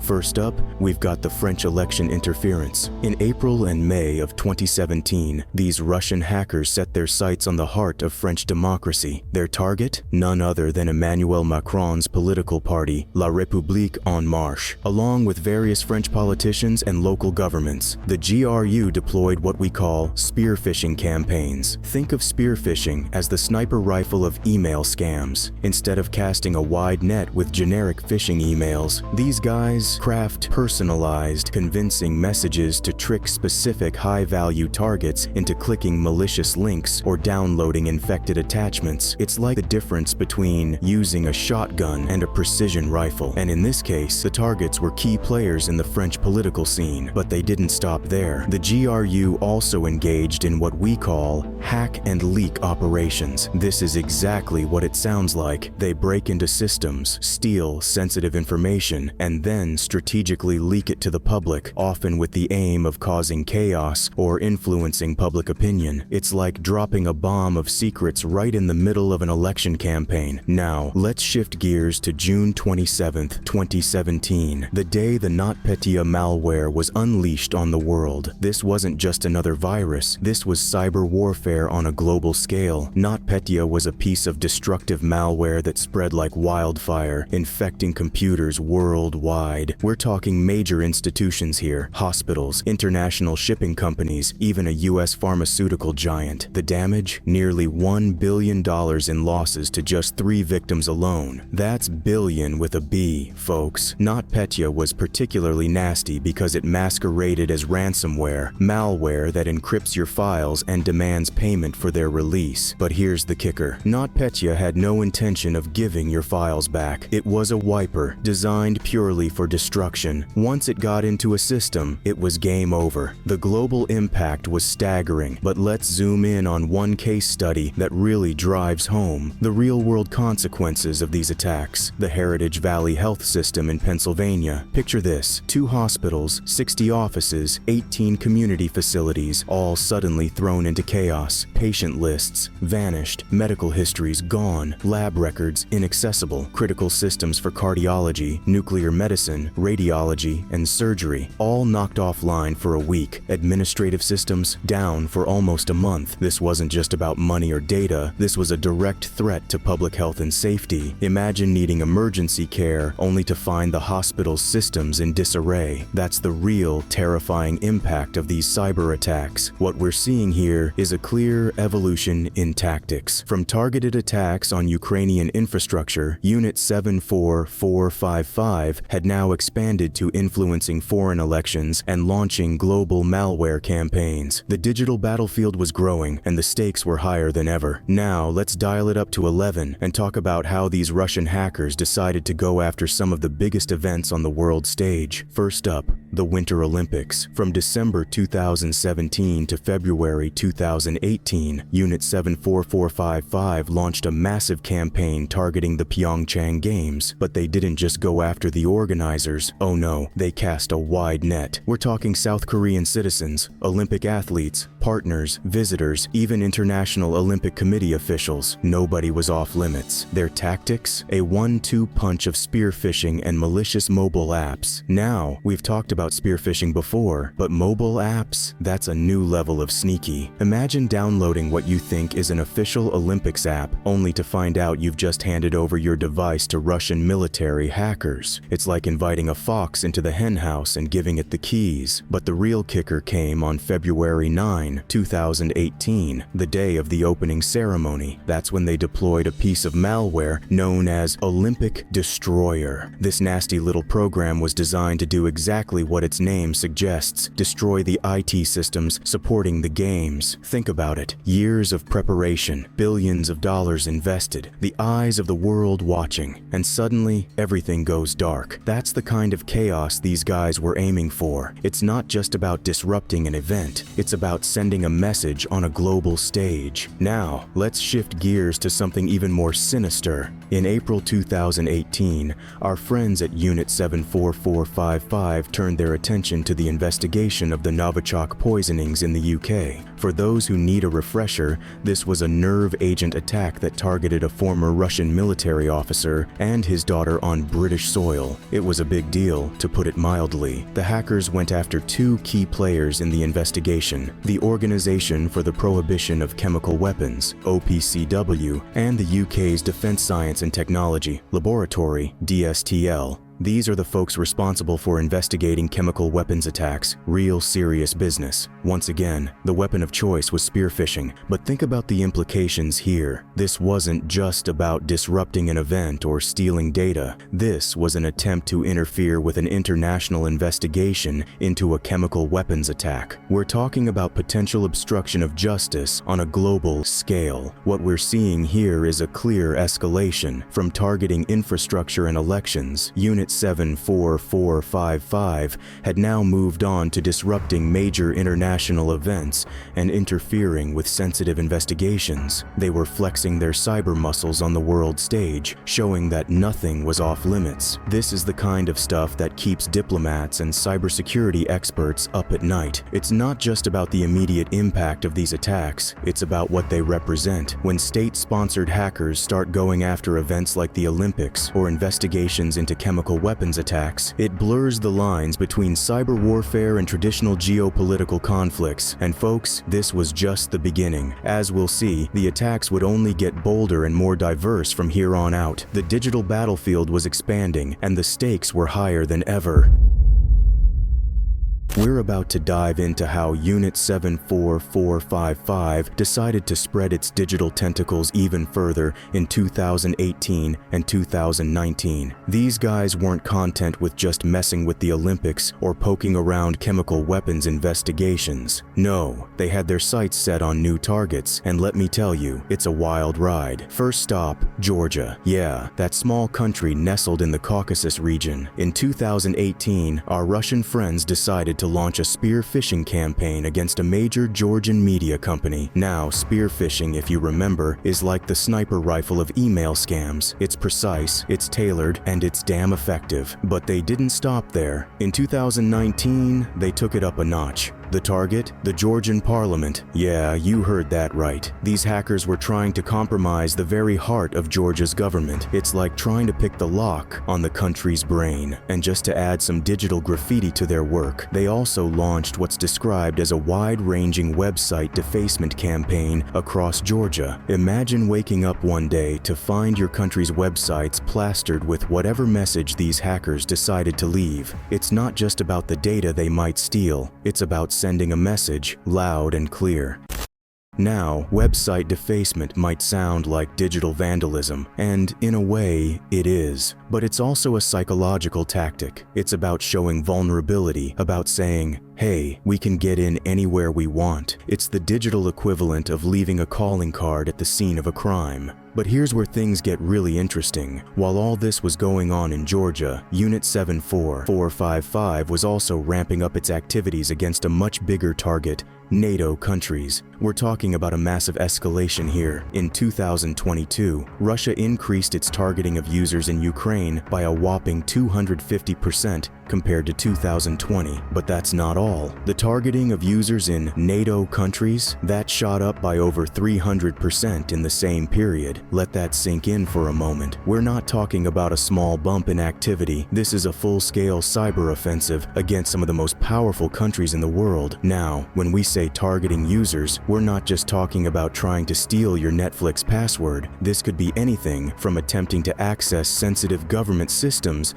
to trying to compromise critical infrastructure. What we're seeing here is a clear pattern of diversification and escalation. Unit 74455 went from targeting specific events or investigations to launching campaigns against entire countries and international organizations. They're not just flexing their cyber muscles anymore, they're engaging in full-on digital warfare. This is just what we know about. For every attack we've uncovered, there could be dozens more flying under the radar. It's a sobering reminder of the constant, invisible battle being waged in the digital realm.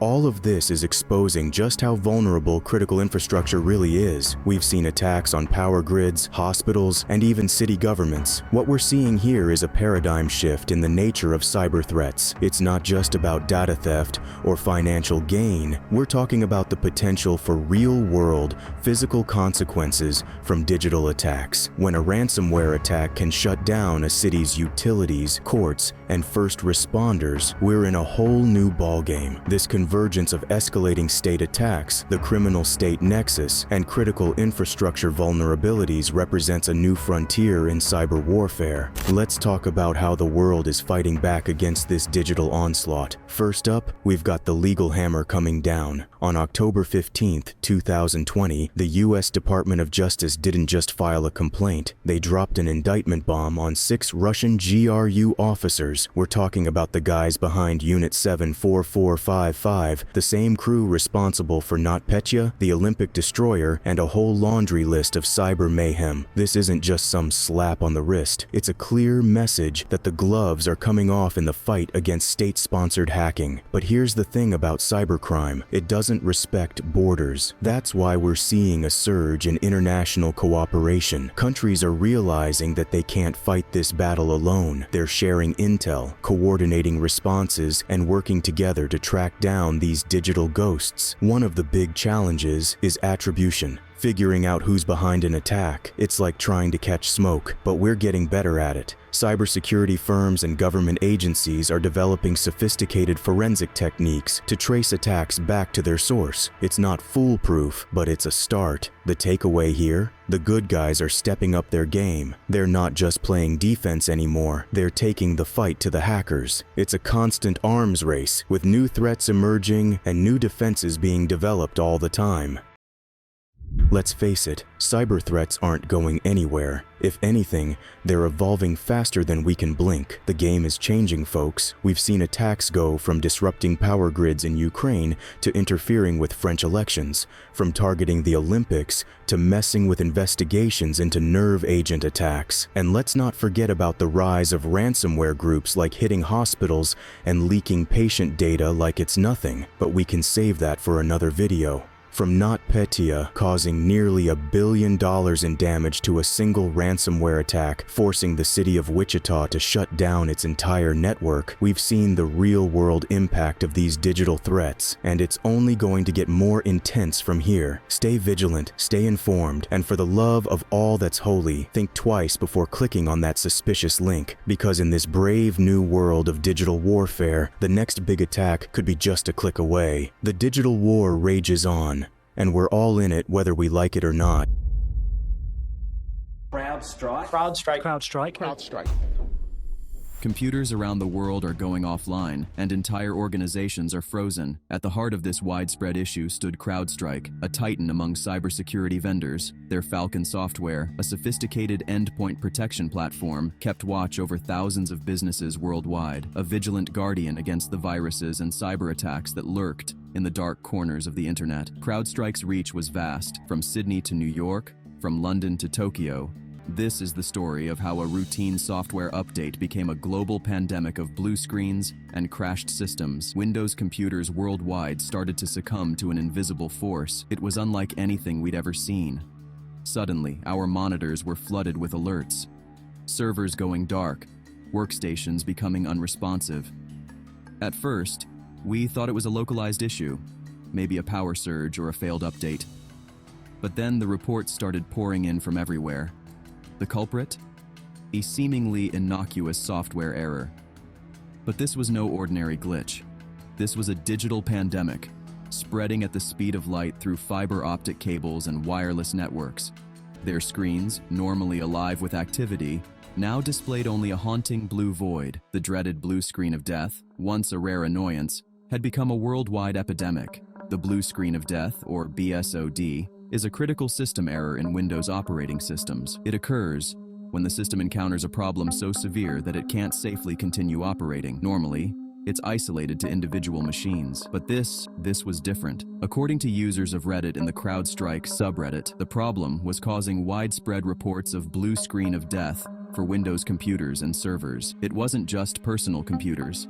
Servers, the backbone of our digital world, were falling like flies. As the blue screens multiplied, so did the confusion and panic. According to CNN, all flights from several major US airlines, including Delta, United, and American Airlines, were grounded due to a communication issue. The Federal Aviation Administration systems, usually a beacon of reliability, had succumbed to the digital darkness. But the paralysis didn't stop at our airports. The very lifeblood of our economy, our financial institutions, began to falter. Australia's largest bank, Commonwealth Bank, reported a chilling development. Customers found themselves unable to transfer money due to the service outage. In an age where digital transactions are the norm, this wasn't just an inconvenience.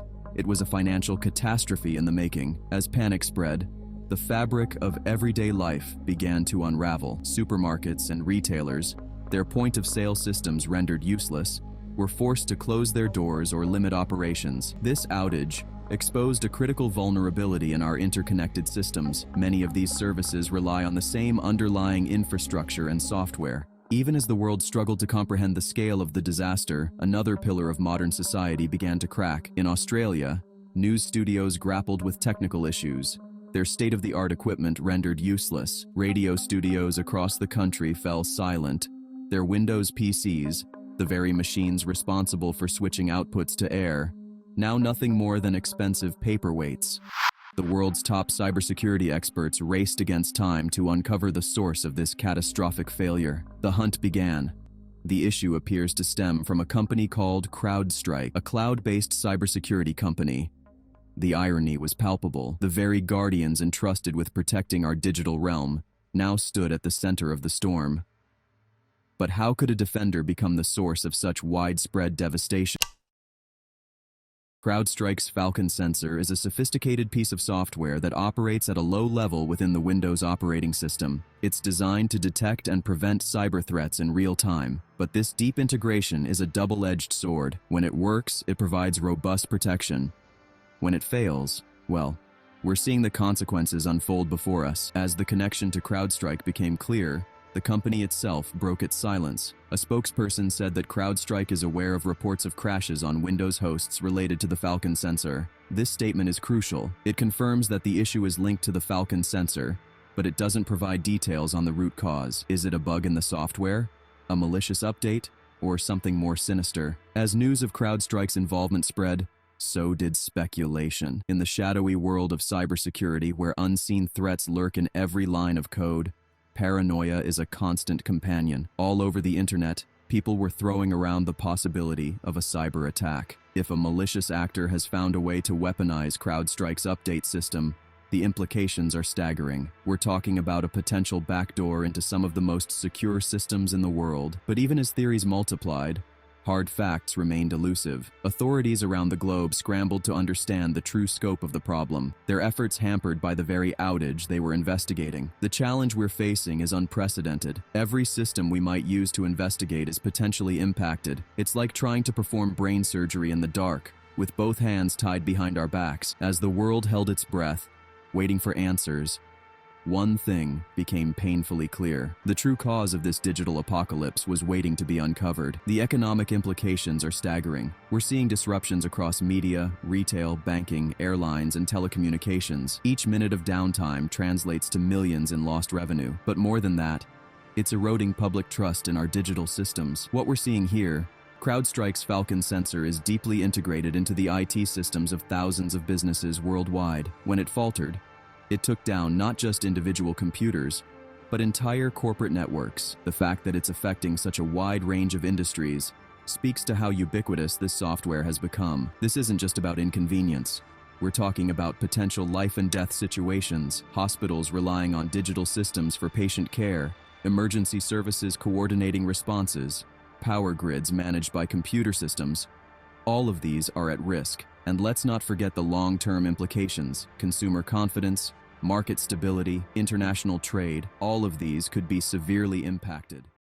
In this darkest hour, a glimmer of hope emerged from the very company at the center of the storm. CrowdStrike has finally put the brakes on the chaos. They've reverted the problematic changes that caused this whole mess in the first place. But for many computers, they may not receive this update. Potentially, they have become inoperable. CrowdStrike has given a solution to the problem. Boot Windows into safe mode, or the Windows recovery environment. Navigate to the CrowdStrike directory in Windows System 32. Locate a specific system file and delete it. Boot the host normally, but don't breathe that sigh of relief just yet. The aftermath of this digital disaster is going to be felt for weeks to come. We're talking about continued disruptions across multiple industries and countries. The ripple effects of this outage are going to be massive, and it's going to take time for everything to get back to normal. Businesses and governments alike about the importance of robust IT systems and thorough testing before deploying updates. Users on Reddit and other forums made jokes about pushing updates on a Friday afternoon. Everyone who works in tech knows to never push changes on a Friday. So,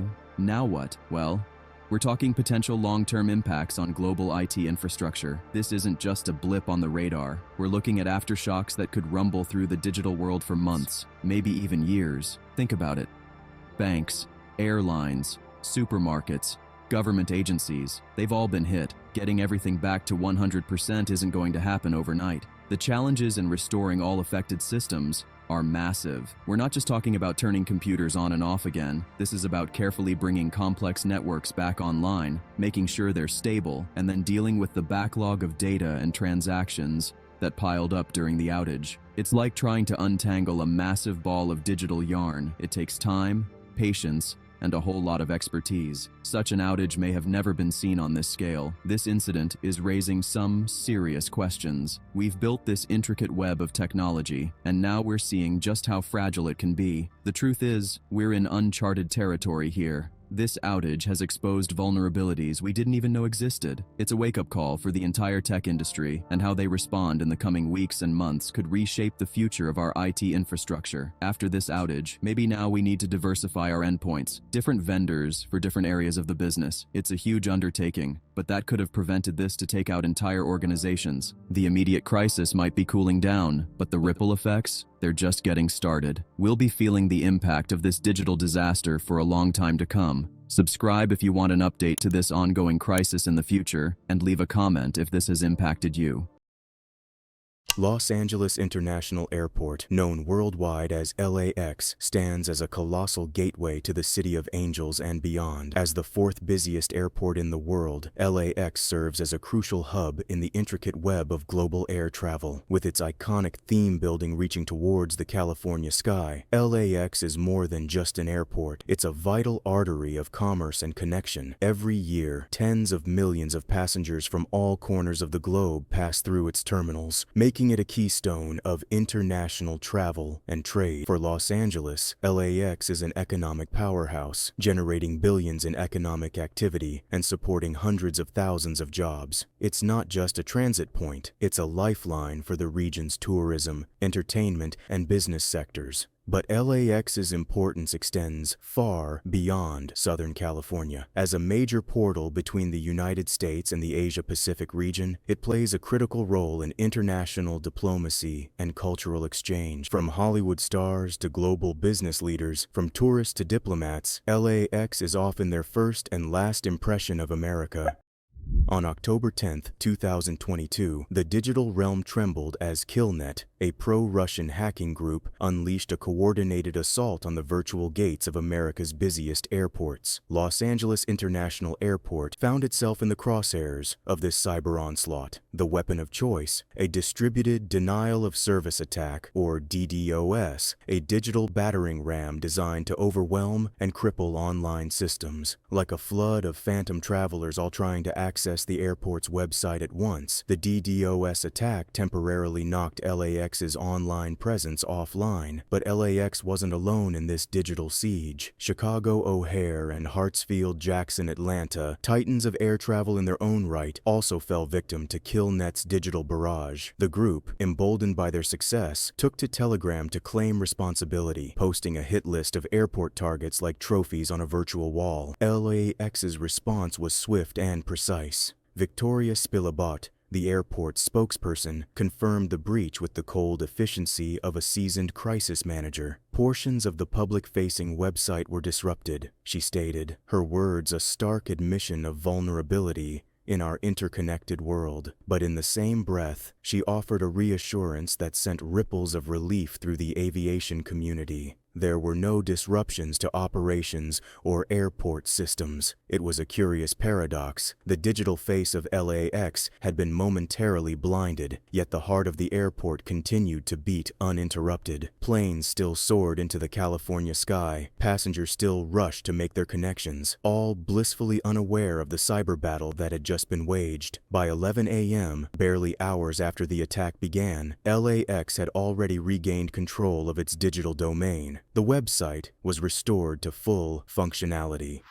A new battle was just beginning. An investigation had been initiated, its digital sleuths now combing through lines of code like detectives at a crime scene. They searched for digital fingerprints, for the telltale signs of Killnet's intrusion. Every packet of data, every network log became a potential clue in this high-stakes game of cyber cat and mouse. The FBI and TSA were notified, their own investigators no doubt already tracing the electronic breadcrumbs left behind by the attackers. This incident, while resolved quickly, raised alarming questions about the security of our digital infrastructure. If a group like Killnet could temporarily blind the online face of major airports, what else might be possible? And more importantly, who else might be lurking in the shadows of cyberspace, waiting to strike? As the investigation unfolded, a chilling realization began to set in. This wasn't just an isolated incident. It was part of a larger, more sinister pattern. The clock was ticking. With each passing moment, the trail grew colder. KillNet was watching, waiting, perhaps already planning their next move. Little did anyone know, this was just the opening of a long and treacherous cyber siege that would unfold over the coming months and years. The attack on LAX wasn't an isolated incident. It was merely one piece in a larger, more sinister puzzle. KillNet, the digital phantom behind the assault, had been sharpening its claws on other targets, leaving a trail of disrupted websites in its wake. In the week leading up to the LAX incident, KillNet had already struck at the heart of American governance. The websites of Colorado, Kentucky, and Mississippi fell victim to their digital onslaught. Even the hallowed halls of Congress weren't spared, with their websites succumbing to KillNet's attack. What drove this shadowy group to target these seemingly disparate entities? The answer, it seems, lay in the geopolitical chessboard of our time. KillNet, true to its name, had killed any pretense of neutrality. It had stepped up hacking efforts against countries that opposed certain political conflicts. This wasn't just cyber vandalism, it was hacktivism. In the world of cybersecurity, hacktivism is a double-edged sword. It's a form of protest that can bring attention to causes, but it also poses significant threats to critical infrastructure and public services. KillNet's actions blurred the line between political statement and cyber warfare, leaving security experts grappling with a new front in the ongoing conflicts happening in the world. As we delve deeper into this digital quagmire, remember, in the shadowy realm of cyberspace, nothing is as it seems. The next attack could come from anywhere, at any time, and in this new age of digital warfare, we're all on the front lines. Fast forward to February 2024, the digital landscape had shifted and a new predator emerged from the shadows. Intel Broker, a name that had been sending shivers down the spines of cybersecurity experts since October 2022, now set its sights on LAX. This wasn't a blunt force attack like KillNet's DDoS. No, Intel Broker's methods were more insidious, more precise. The hacker claimed to have exploited a vulnerability in one of LAX's customer relationship management systems, a digital Trojan horse, if you will. For the technically inclined, a CRM system is the nervous system of modern business operations, housing critical data about customers, transactions, and internal processes. In the wrong hands, it's a goldmine of sensitive information. On February 23rd, the digital underworld buzzed with a chilling announcement. Intel Broker boasted of accessing a database with 2.5 million records of private plane owners. It was a treasure trove that would make any hacker's fingers itch with anticipation. Full names, CPA numbers, company names, plane model numbers, and those all-important tail numbers, the unique identifiers of aircraft, as distinctive as fingerprints in the sky. But the crown jewel of this data cache was a list of 15,800 email addresses, potential skeleton keys to unlock a world of targeted phishing attacks and identity theft. The implications were staggering. Private plane owners, often high-net-worth individuals, celebrities,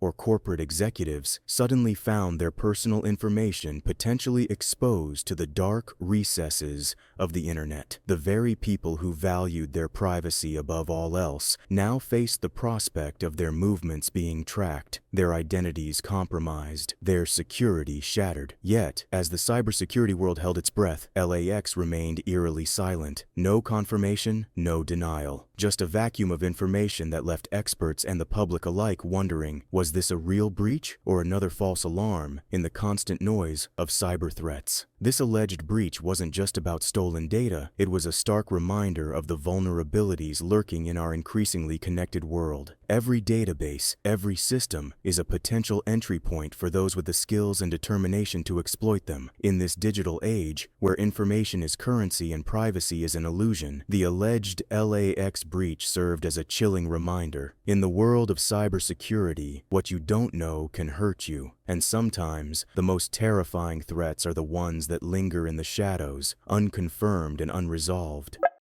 As the dust settled from Intel Broker's alleged breach, experts had their fingers hovering over keyboards, dissecting every byte of available information, their minds racing with the implications. A reminder that in this digital age, no target is too big to fall, no system too secure to breach. LAX, with its sprawling network of systems controlling everything from baggage handling to air traffic control, suddenly seemed as vulnerable as a house of cards in a hurricane. Critical infrastructure, the very backbone of our modern society, was now squarely in the crosshairs of cyber attackers. Airports, power grids, water systems, all interconnected, all potentially vulnerable. In the wake of Intel Broker's alleged breach, the airport's cybersecurity team, their eyes bloodshot from endless hours of code analysis, continued their relentless investigation. Every log file, every system access, every anomaly was scrutinized with the intensity of a forensic scientist examining a crime scene. But LAX wasn't alone in this digital manhunt. The corridors of power in Washington, D.C. buzzed with activity. The FBI, their cybercrime division already on high alert from the earlier KillNet attack, dove headfirst into the investigation. The Transportation Security Administration, guardians of America's travel infrastructure, joined the fray, their expertise in airport systems proving invaluable. This wasn't just about LAX anymore. The alleged breach had become a matter of national security. After all, Intel Broker's claims of breaching other major companies like GE, Volvo Cars, and HPE had set off alarm bells across the cybersecurity community. The U.S. government's allegation that Intel Broker was behind a T-Mobile data breach only added fuel to the digital inferno. What made this investigation particularly challenging was the nature of the alleged perpetrator. Intel Broker, unlike the group-oriented KillNet, was believed to be a lone wolf operator, claiming to have earned over $100,000 from hacking activities in 2023 alone. As the investigation stretched on, a chilling realization set in. A single individual with the right skills and motivation could potentially bring a major international airport to its knees. The line between physical and digital security had never seemed so blurred, so fragile. The clock was ticking. Somewhere out there, Intel Broker might be planning their next move. The next target could be anyone, anywhere. We're left staring into the abyss of an uncertain future. The saga of LAX under cyber siege serves as a chilling reminder of the vulnerabilities lurking in our world. From KillNet's brute force DDoS attacks to Intel Broker's alleged surgical strike, we've witnessed the evolution of cyber threats targeting critical infrastructure. These incidents underscore the relentless challenge of protecting our digital foundations. The aviation industry, with its complex web of interconnected systems, stands as a prime target. Yet, as we've seen, even these fortresses can be breached. The emergence of lone wolf actors like Intel Broker, capable of causing widespread disruption, adds a new dimension to the threat landscape. Their ability to exploit vulnerabilities, extract sensitive data, and potentially compromise entire systems poses a significant challenge to cybersecurity professionals. As we move forward, the importance of robust cybersecurity measures in the aviation industry cannot be overstated. The alleged breaches, whether confirmed or not, serve as a wake-up call. In this digital age, the protection of our critical infrastructure is paramount. The skies may be open, but our digital defenses must remain impenetrable. As we conclude this journey, remember, the next threat is always just a keystroke away. Stay vigilant, stay secure. For anyone watching, please listen carefully. This story is not about a creature of flesh and blood, but something far more insidious, the persistent threat of unsecured APIs. A series of catastrophic events have been unfolding across the cybersecurity landscape. First up, hackers targeting Trello successfully harvest data from over 15 million unsuspecting users. But Trello wasn't alone in this dance of digital devastation. Twitter, that bird of endless chatter, fell victim to its own vulnerability. Facebook, too, had its skeletons dragged from the closet. And just when we thought the nightmare couldn't get worse, Authy, a guardian of multi-factor authentication, fell to the relentless assault. In December 2021, a threat actor known only as Devil, a name that sends shivers down the spines of cybersecurity experts, exploited a vulnerability in Twitter's Android client. This wasn't just any vulnerability. It was a gaping maw in Twitter's defenses, a chink in the armor that allowed Devil to slip through unnoticed. The vulnerability was a nightmare made real for Twitter's security team. As Bleeping Computer reported, it allows any party without any authentication to obtain a Twitter ID of any user by submitting a phone number or email, even though the user has prohibited this action in the privacy settings. Let that sink in for a moment. The very feature designed to protect users' privacy, the ability to prohibit others from finding their account through phone numbers or email addresses, had been twisted into a weapon against them. This improper access control was a critical flaw in Twitter's API implementation. APIs, or Application Programming Interfaces, are the silent facilitators of our digital interactions, the invisible hands that pass data between different software systems. When properly secured, they're like well-trained butlers, only allowing access to those with the right credentials. But in this case, Twitter's API was more like a butler gone rogue, throwing open the doors to anyone who asked, regardless of their intentions. The Devil exploited this flaw with surgical precision, collecting data on 5.4 million Twitter users. Email addresses and phone numbers were linked to Twitter accounts, creating a treasure trove of personal information. It was a feast for those with a malicious intent, a banquet of data served up on a silver platter. The horror of this vulnerability lies not just in its existence, but in its simplicity. It didn't require sophisticated hacking tools or complex algorithms. All it took was the knowledge of how to ask the right questions to Twitter's API, and it would willingly give up its secrets. A sinister exploitation lurked within Facebook's Add Friend feature. This seemingly innocuous function, designed to bring people together, became the very tool that tore apart the privacy of millions. It's really a pity, since connections are currency, and friendships can be forged with just a click. The vulnerability, a gaping wound in Facebook's defenses, allowed threat actors to reach into the heart of user data and extract phone numbers with surgical precision. This exploitation was not a brute force attack, but a subtle manipulation of an API designed to facilitate connections. The Add Friend feature, in its compromised state, became a skeleton key, unlocking access to a treasure trove of personal information that users believed was securely tucked away. The technical nature of this vulnerability likely involved a flaw in the API's input validation or access control mechanisms. When a user attempts to add a friend, the API typically checks if the target user's privacy settings allow such a connection. However, the compromised API may have bypassed these checks or allowed unauthorized access to phone numbers regardless of privacy settings. This breach in the API's logic allowed threat actors to systematically harvest phone numbers, possibly by iterating through user IDs or other identifiers. The scale of the exploitation was staggering.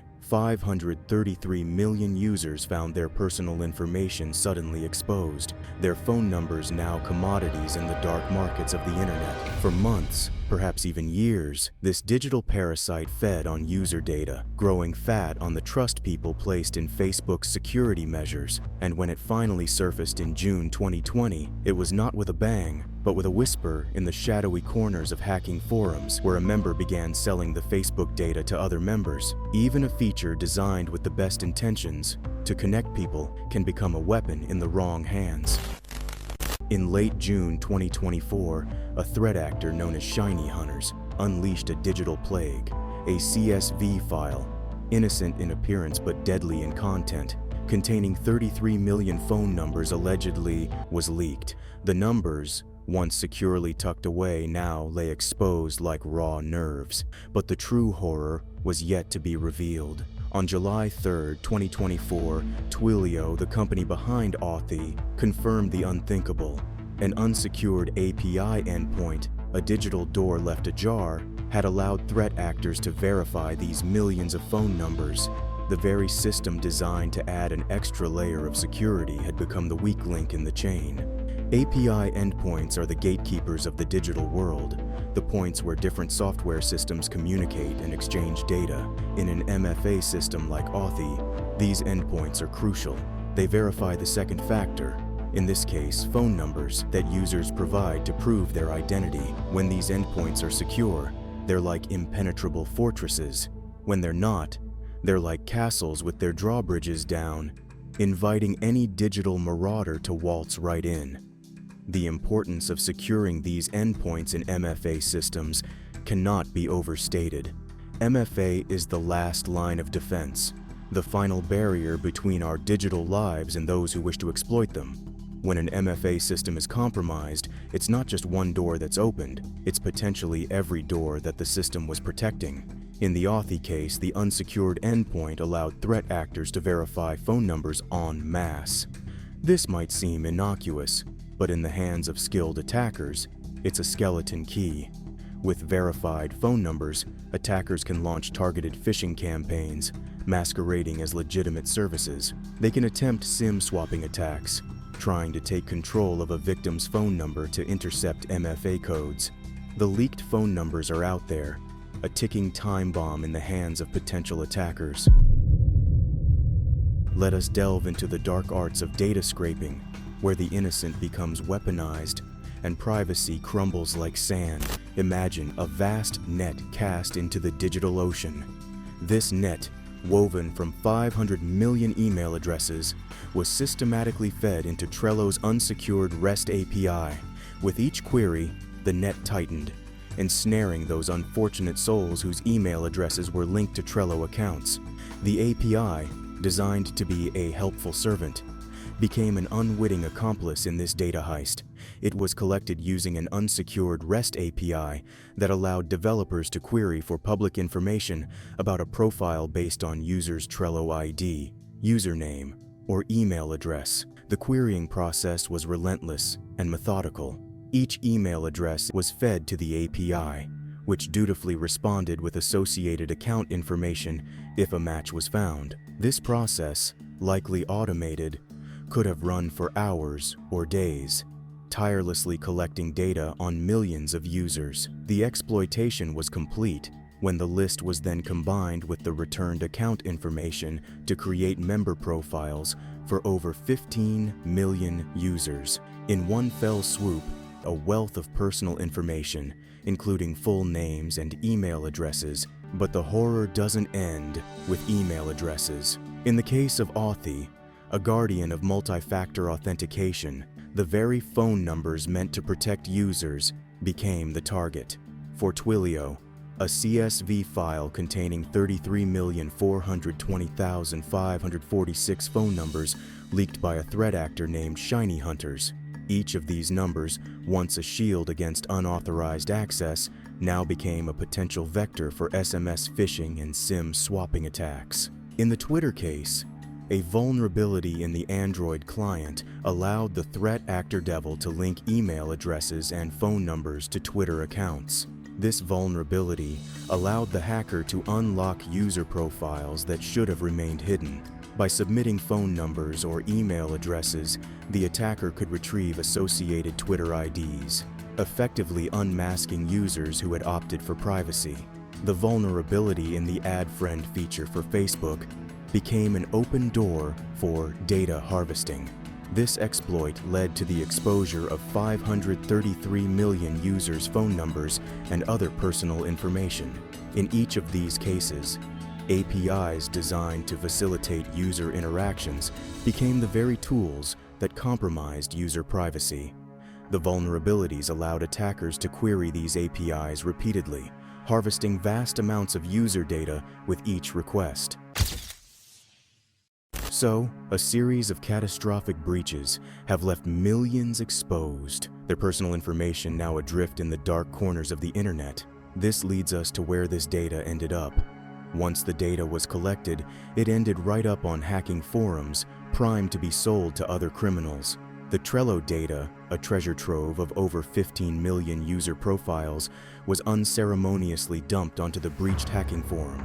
The price, a mere 8 site credits, which currently is worth around $2.32. Any user on the site could pay the small fee and have access to all of its worth. In contrast, the Twitter breach saw an initial attempt at a more lucrative payday. The threat actor devil, boldly listed 5.4 million Twitter user profiles for sale, asking a princely sum of $30,000. This dataset, a veritable who's who of Twitter users, included celebrities, companies, randoms, OGs, etc.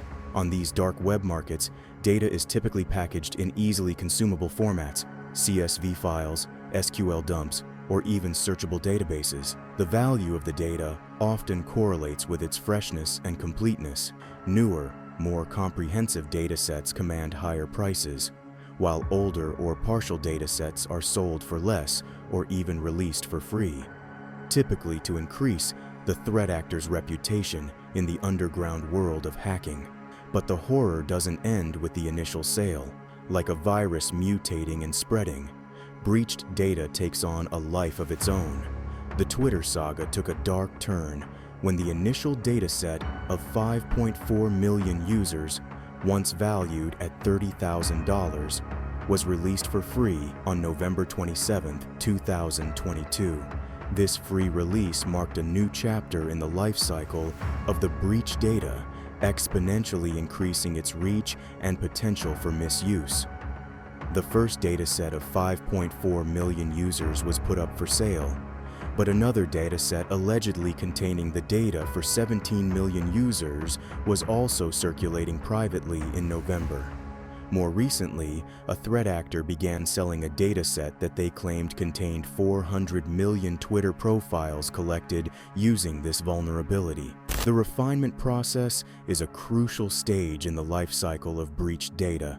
Raw datasets are often messy, containing duplicates, invalid entries, or irrelevant information. Threat actors or data brokers clean these datasets, removing duplicates, validating entries, and sometimes enriching the data with information from other sources. This cleaning process, while reducing the total number of entries, significantly increases the dataset's value and usability. In the Twitter case, the reduction from 400 million to around 221 million entries represented a substantial increase in data quality. Each remaining entry was more likely to be valid, unique, and therefore more valuable for potential misuse. The industry's response to these cyber horrors often resembles a slow-motion nightmare, where acknowledgement comes too late and patches arrive like bandages on a festering wound. The process of developing and deploying patches is a race against time. Once a vulnerability is identified, security teams must analyze the flaw, develop a fix, test it thoroughly to ensure it doesn't introduce new vulnerabilities, and then deploy it across their systems. This process can take days or even weeks, during which the vulnerability remains exploitable. Perhaps the most terrifying aspect of this digital horror show is the inadequacy of preventive measures. It's as if the industry is perpetually caught off guard, always one step behind the threat actors. Proactive security measures, such as regular security audits, penetration testing, and bug bounty programs, are meant to identify vulnerabilities before they can be exploited. Yet, time and again, we see these measures fail. The Trello REST API vulnerability, the Twitter Android client flaw, the Facebook ad friend feature exploit. All of these should have been caught by proactive security measures. The failure often lies in the complexity of modern software systems. APIs, with their multiple endpoints and intricate access controls, present a vast attack surface. It's like trying to secure a house with 1,000 doors. Miss one, and the entire structure is compromised. When vulnerabilities are finally addressed, it often comes in the form of software updates. Twilio's response to the Authy breach is a case in point. Twilio released security updates for Authy Android, version 25.1.0, and iOS app version 26.1.0, recommending users to upgrade. But this process is fraught with its own challenges. Users must be prompted to update, and many may delay or ignore these prompts. Each unpatched device remains a potential entry point for attackers. Moreover, The effectiveness of these updates in addressing the root cause of the vulnerability remains uncertain. Did the update merely patch the specific flaw, or did it address the underlying issues in API security that allowed the breach in the first place? The recurring nature of API vulnerabilities, as evidenced by the Trello, Twitter, Facebook, and Authy incidents, paints a grim picture of the need for a paradigm shift in API security. To prevent such nightmares from recurring, we must implement stringent security measures. Every API request must be authenticated and authorized. The Trello incident could have been prevented if the API required proper authentication before allowing queries. Implementing OAuth 2.0 or JSON Web Tokens for authentication and RBAC for authorization can significantly enhance API security. The method used by creating a list of 500 million email addresses and feeding it into the API highlights the critical need for input validation. APIs should rigorously validate and sanitize all input data to prevent injection attacks and unauthorized data access. Implementing rate limiting or a robust monitoring system could have prevented the bulk querying of 500 million email addresses. As we look to the future, we must remember that in the realm of API security, complacency is our greatest enemy. Each vulnerability we leave unaddressed is a ticking time bomb, waiting to explode in a shower of leaked data and compromised user privacy. The choice is ours. Evolve our security practices, or watch as our digital world crumbles under the relentless assault of those who seek to exploit its weaknesses. The clock is ticking, and the next API vulnerability is already forming in the shadows. Leave a comment if you've ever come across any API vulnerabilities. Gather round. We're about to dive into a tale that'll make your digital nightmares seem like sweet dreams. The entire internet, everything from your favorite cat video site to the systems running nuclear power plants, all teetering on the edge of chaos. Sound far-fetched? Well, let's talk about Apache Log4j. Now, I know what you're thinking. What the heck is Log4j? Well, imagine if there was a tiny cog in almost every machine in the world. That's Log4j. It's a piece of software that's so common, so ubiquitous, that it's practically invisible. It's used by massive tech giants like Apple, Amazon, and Google. It's in government systems. It's in your smart fridge. It's probably in that fitness tracker on your wrist. Log4j is everywhere, silently doing its job, logging data in the background of millions of systems worldwide. But here's where things get scary. What if I told you that this tiny, omnipresent piece of software could be the key to unlocking Pandora's box of cyber chaos? That's where software vulnerabilities come in. Think of a software vulnerability like a crack in a dam. At first, it might seem small, insignificant even. But under the right conditions, that tiny crack can lead to a catastrophic failure. In the world of software, vulnerabilities are these hidden flaws that, if discovered and exploited, can give attackers the keys to the kingdom. And when you've got a vulnerability in something as widespread as Log4j, well, that's like finding a crack not just in one dam, but in practically every dam in the world. The potential impact is staggering.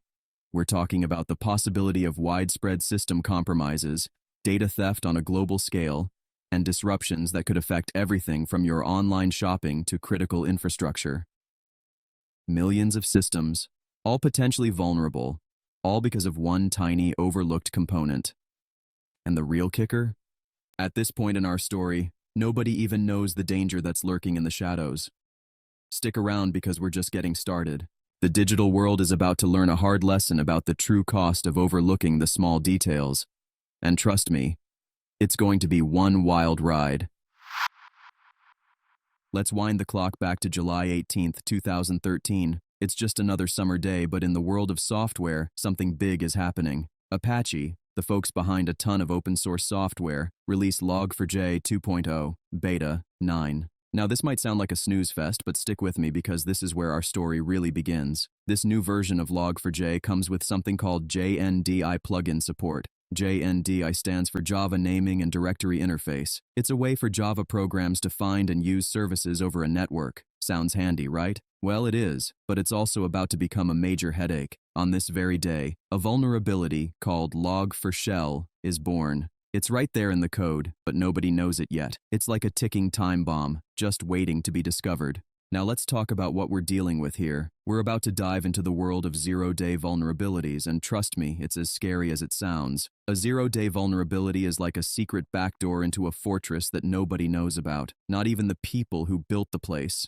The 0 in 0 day? That's how many days the good guys have had to fix it. 0. Absolutely none. And Log4Shell? It's not just any vulnerability, it's exactly this kind of 0 day. These vulnerabilities are the holy grail for hackers. Why? Because they're unknown. There's no patch, no fix, no warning. It's like having an invisibility cloak in the digital world. From this moment on, every system using this version of Log4j, and there are a lot of them, is carrying this vulnerability. It's like everyone's walking around with a hack me sign on their back, but nobody can see it. But here's where it gets really scary. The potential for widespread exploitation. Imagine if that secret backdoor didn't just lead into one room, but into every room in the fortress. That's what we're dealing with when a 0 day affects a widely used piece of software like Log4j. Let's zoom in on November 24th, 2021. This is where our story really kicks into high gear. On this day, a security researcher named Chen Zhaojun from Alibaba Cloud's security team stumbles upon something big. We're talking about a vulnerability in Log4j that's been hiding in plain sight for over 8 years. Chen doesn't go shouting this from the rooftops though. Nah, he does what we call a responsible disclosure. Now, responsible disclosure is like finding an unlocked door in your neighbor's house. You don't barge in, you don't tell the whole neighborhood. You quietly let the owner know so they can fix it before the bad guys find out. That's exactly what Chen did. He reaches out to the Apache Software Foundation, the folks behind Log4j. This is a big deal because Apache isn't just some small-time operation. They're the ones responsible for some of the most widely used open-source software in the world. Chen's discovery? It's like finding out your front door lock has been broken all along, and you have no idea if anyone's noticed and snuck in. This private disclosure to Apache sets off a chain of events. It's the first domino to fall in what's about to become one of the biggest cybersecurity crises in recent history. The clock is now ticking. Apache needs to patch this vulnerability before word gets out. Because once it does, it's going to be a race against time, a race between the defenders trying to patch systems and the attackers trying to exploit them. Remember, Log4j isn't just some obscure piece of software. It's used by millions of systems worldwide. We're talking big tech companies, government systems, probably even the device you're using right now. This vulnerability has the potential to affect pretty much everything connected to the internet. So this was the day the fuse was lit on a digital time bomb that had been silently ticking for years. The question now is, can Apache defuse it before it goes off? December 1st, 2021. This is where things start to get real interesting. According to Cloudflare CEO Matthew Prince, this is the day we see the first signs of trouble. He says, and I quote, "Evidence for usage or testing of the exploit goes back as early as December 1st, 9 days before it was publicly disclosed. But the vulnerability hasn't even been publicly announced yet. So how are hackers already probing for it? Well, that's the million-dollar question, isn't it? What we do know is that someone, somewhere, has figured out there's a weakness in Log4j, and they're not sitting on their hands. They're actively poking and prodding, seeing what they can do with it. This is where threat intelligence comes into play. Companies like Cloudflare are constantly monitoring network traffic, looking for unusual patterns, and on December 1st, those patterns start to show up. We don't know exactly what these early exploitation attempts looked like. Were they just testing the waters, or were they already trying to break into systems? The details are fuzzy, but one thing's for sure. The clock is ticking. Remember, at this point, most of the world has no idea this vulnerability exists. Millions of systems are sitting ducks, completely unaware of the danger, and the hackers, they're just getting started. This is the beginning of what's about to become a massive cybersecurity crisis. December 6th, 2021. 5 days after the initial attacks were observed, this is when things start heating up. On this day, Apache issues their first patch for the Log4j vulnerability. We're talking about version 2.15.0, RC1. Now, for those of you who aren't deep into the tech world, a patch is basically a fix for a problem in software. It's like putting a band-aid on a cut. This is critical information It means that Apache is officially acknowledging the problem and trying to fix it. But here's the thing about patching a widely used component like Log4j. It's not as simple as just pushing a button. This is where we get into the nitty-gritty of patch management and vulnerability remediation. Log4j isn't just some small-time software. It's used in millions of systems worldwide. We're talking about everything from your smartphone apps to massive enterprise systems. And each of these systems needs to be updated individually. Now, you might be thinking, well, why don't they just update everything at once? If only it were that simple. Each organization using Log4j needs to test the patch to make sure it doesn't break anything else in their system. And in big, complex systems, that can take time, a lot of time. Plus, some organizations might not even know it could be buried deep in their software stack, like a needle in a digital haystack. So, while Apache has released this patch, the race is far from over. In fact, it's just beginning. It's now a race against time. Can organizations patch their systems before hackers figure out how to exploit the vulnerability? And remember, at this point, the vulnerability still isn't public knowledge, so while some folks are scrambling to patch, others don't even know there's a problem yet. Alright folks, buckle up. We're about to dive into December 9th, 2021, the day the Log4Shell bomb finally went off. On this day, Apache publicly disclosed the Log4j vulnerability. This is huge. Up until now, only a select few knew about this ticking time bomb, but now, everyone knows. Here's what we know for sure. On December 9th, 2021, Log4Shell was publicly disclosed and initially patched with version 2.15.0 of Apache Log4j. This is when the world at large first learned about the vulnerability that had been lurking in their systems for years. But that's not all. On the same day, Minecraft developers stumbled upon something big. They discovered Log4Shell in Minecraft Java Edition. Now, for those of you who aren't gamers, Minecraft is one of the most popular video games in the world. We're talking millions of players. This discovery in Minecraft is what we call a real-world exploit discovery. It's one thing to know a vulnerability exists in theory. It's another thing entirely to see it in action in a major system. Now, the details of how exactly Log4Shell could be exploited in Minecraft vary, but given what we know about the nature of the vulnerability, it's likely that it was easily exploited through in-game chat features. Imagine being able to hack a system just by sending a message in a game. That's the kind of power we're dealing with here. This is when the true scale of the Log4Shell vulnerability starts to become clear. We're not just talking about some obscure piece of software. We're talking about a vulnerability that could affect everything from video games to critical infrastructure. The floodgates were now open. Security teams around the world were scrambling to understand the implications. Hackers were likely salivating at the possibilities. And regular folks, they were about to learn just how vulnerable the digital world really is. The Log4Shell crisis is about to go from bad to worse, and fast. Alright folks, buckle up. We're diving into December 10th, 2021, the day the Log4Shell situation went from bad to worse. First off, the vulnerability gets its official ID CVE 2021-44228. This is like giving a wanted criminal a case number. It's official, it's in the system, and everyone in the cybersecurity world knows to look out for it. But here's where it gets interesting. The vulnerability gets a nickname, Log4Shell. This wasn't some official decision. A guy named Free Wortley from a company called Lunasec came up with it, and let me tell you, it stuck. Someone posts a proof-of-concept exploit code on GitHub. For those of you who aren't tech-savvy, GitHub is like a big playground for coders. And this proof-of-concept, it's basically a how-to guide for exploiting the vulnerability. With this code out in the wild, we start seeing exploitation attempts spreading like wildfire. It's a hacker's dream come true, a vulnerability in a widely used piece of software, and now they've got instructions on how to exploit it. But wait, there's more. On the same day, Apache issues their first official patch, version 2.15.0. They're trying to plug the hole, but remember, getting everyone to update isn't going to be quick or easy. In the span of a single day, we've got an official ID for the vulnerability, a catchy nickname, a guide on how to exploit it, and a patch that's racing to catch up with the spread of attacks. It's digital chaos. It's a classic case of good guys versus bad guys, and the stakes couldn't be higher. On one side, we've got cybersecurity teams. These are the folks tasked with keeping our digital world safe. And right now, they're in full-on crisis mode. They're scrambling to figure out if their systems are vulnerable, where the vulnerabilities are, and how to patch them up. On the other side, we've got the hackers. They're seeing a golden opportunity here. They're racing to exploit these vulnerable systems before they can be patched. Remote code execution is a hacker's dream. It means they could potentially take control of a vulnerable system from anywhere in the world. It's like being able to drive someone else's car without even being in the same country. Cybersecurity teams are working around the clock to assess and mitigate the vulnerability, while hackers are working just as hard to exploit it. This is the reality of modern cybersecurity. It's not just about fixing a problem, it's about fixing it faster than the bad guys can exploit it.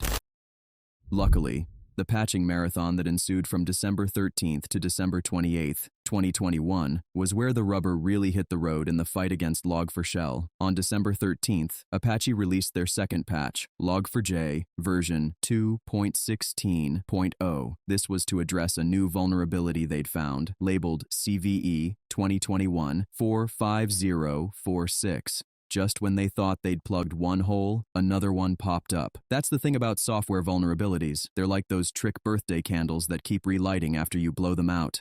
But wait, there's more. On December 17th, Apache dropped their third patch, Log4j, version 2.17.0. This one was aimed at fixing a denial of service flaw known as CVE 2021-45105. Now, a denial of service attack is basically when someone floods a system with so much traffic that it can't function properly. It's like trying to drink from a fire hose. You're gonna have a bad time, but even this patch wasn't the end of it. It turns out it left another vulnerability, CVE 2021-44832, which could allow hackers to seize control of a Log4j component called an appender to run remote code. That's a fancy way of saying they could make your system do things you definitely don't want it to do.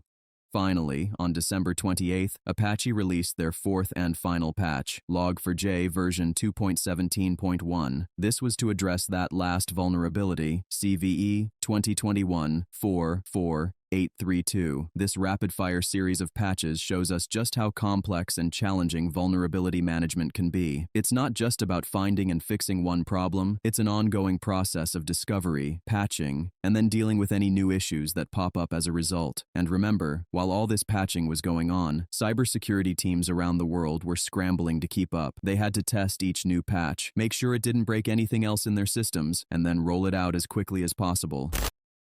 This isn't just a story about a vulnerability being discovered and patched. No, this is where things get really interesting. Fast forward to 2023, and Log4j is still a prime target for attacks. Cloudflare reported that worldwide, the attack volume targeting Log4j consistently dwarfed that seen for other vulnerabilities, and saw spikes during the last week of October and mid-late November.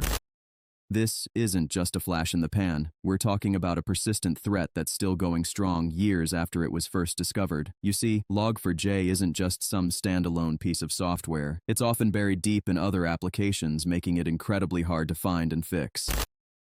Alright folks, let's fast forward to 2024. You'd think that after 2 years the Log4Shell drama would be ancient history, right? Wrong. Now you might be thinking, surely by now everyone's patched their systems, right? Well, hold on to your hats because this next bit is going to blow your mind. In 2024, Cato Networks observed that the Log4j vulnerability remains one of the most attempted outbound and inbound vulnerability exploitations. This isn't just about defending against incoming attacks. We're talking about compromised systems actively trying to spread the infection. According to Cloudflare, a big player in the internet security game, Log4j remained a top target for attacks.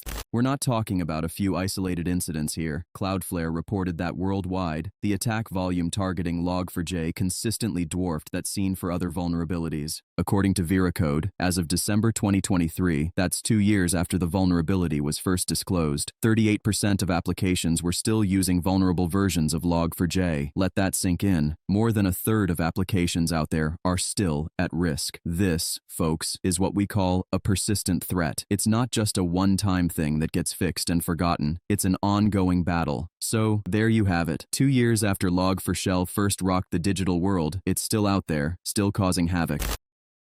This highlights a huge challenge in cybersecurity software composition analysis and supply chain security. In plain English, that means figuring out what bits of code are in your software and where they came from. With Log4j, it's not always obvious where it's being used, making it incredibly hard to find and fix all instances. The long-term implications of Log4Shell are massive. It's forcing a shift in how we approach open-source software security. We can't just assume that widely used components are safe anymore. We need better ways to track what's in our software, update it quickly when vulnerabilities are found, and make sure those updates are actually applied. Log4Shell's journey from an unknown flaw to a global threat and its continued impact years later is a stark reminder of how long the life cycle of a zero-day vulnerability can be. It's not just about the initial discovery and patching, it's about the long tail of exploitation attempts that can last for years. This is the new normal in cybersecurity, folks. Persistent threats that don't go away, the need for constant vigilance, and the understanding that in our interconnected digital world, a vulnerability in one widely used component can have ripple effects for years to come.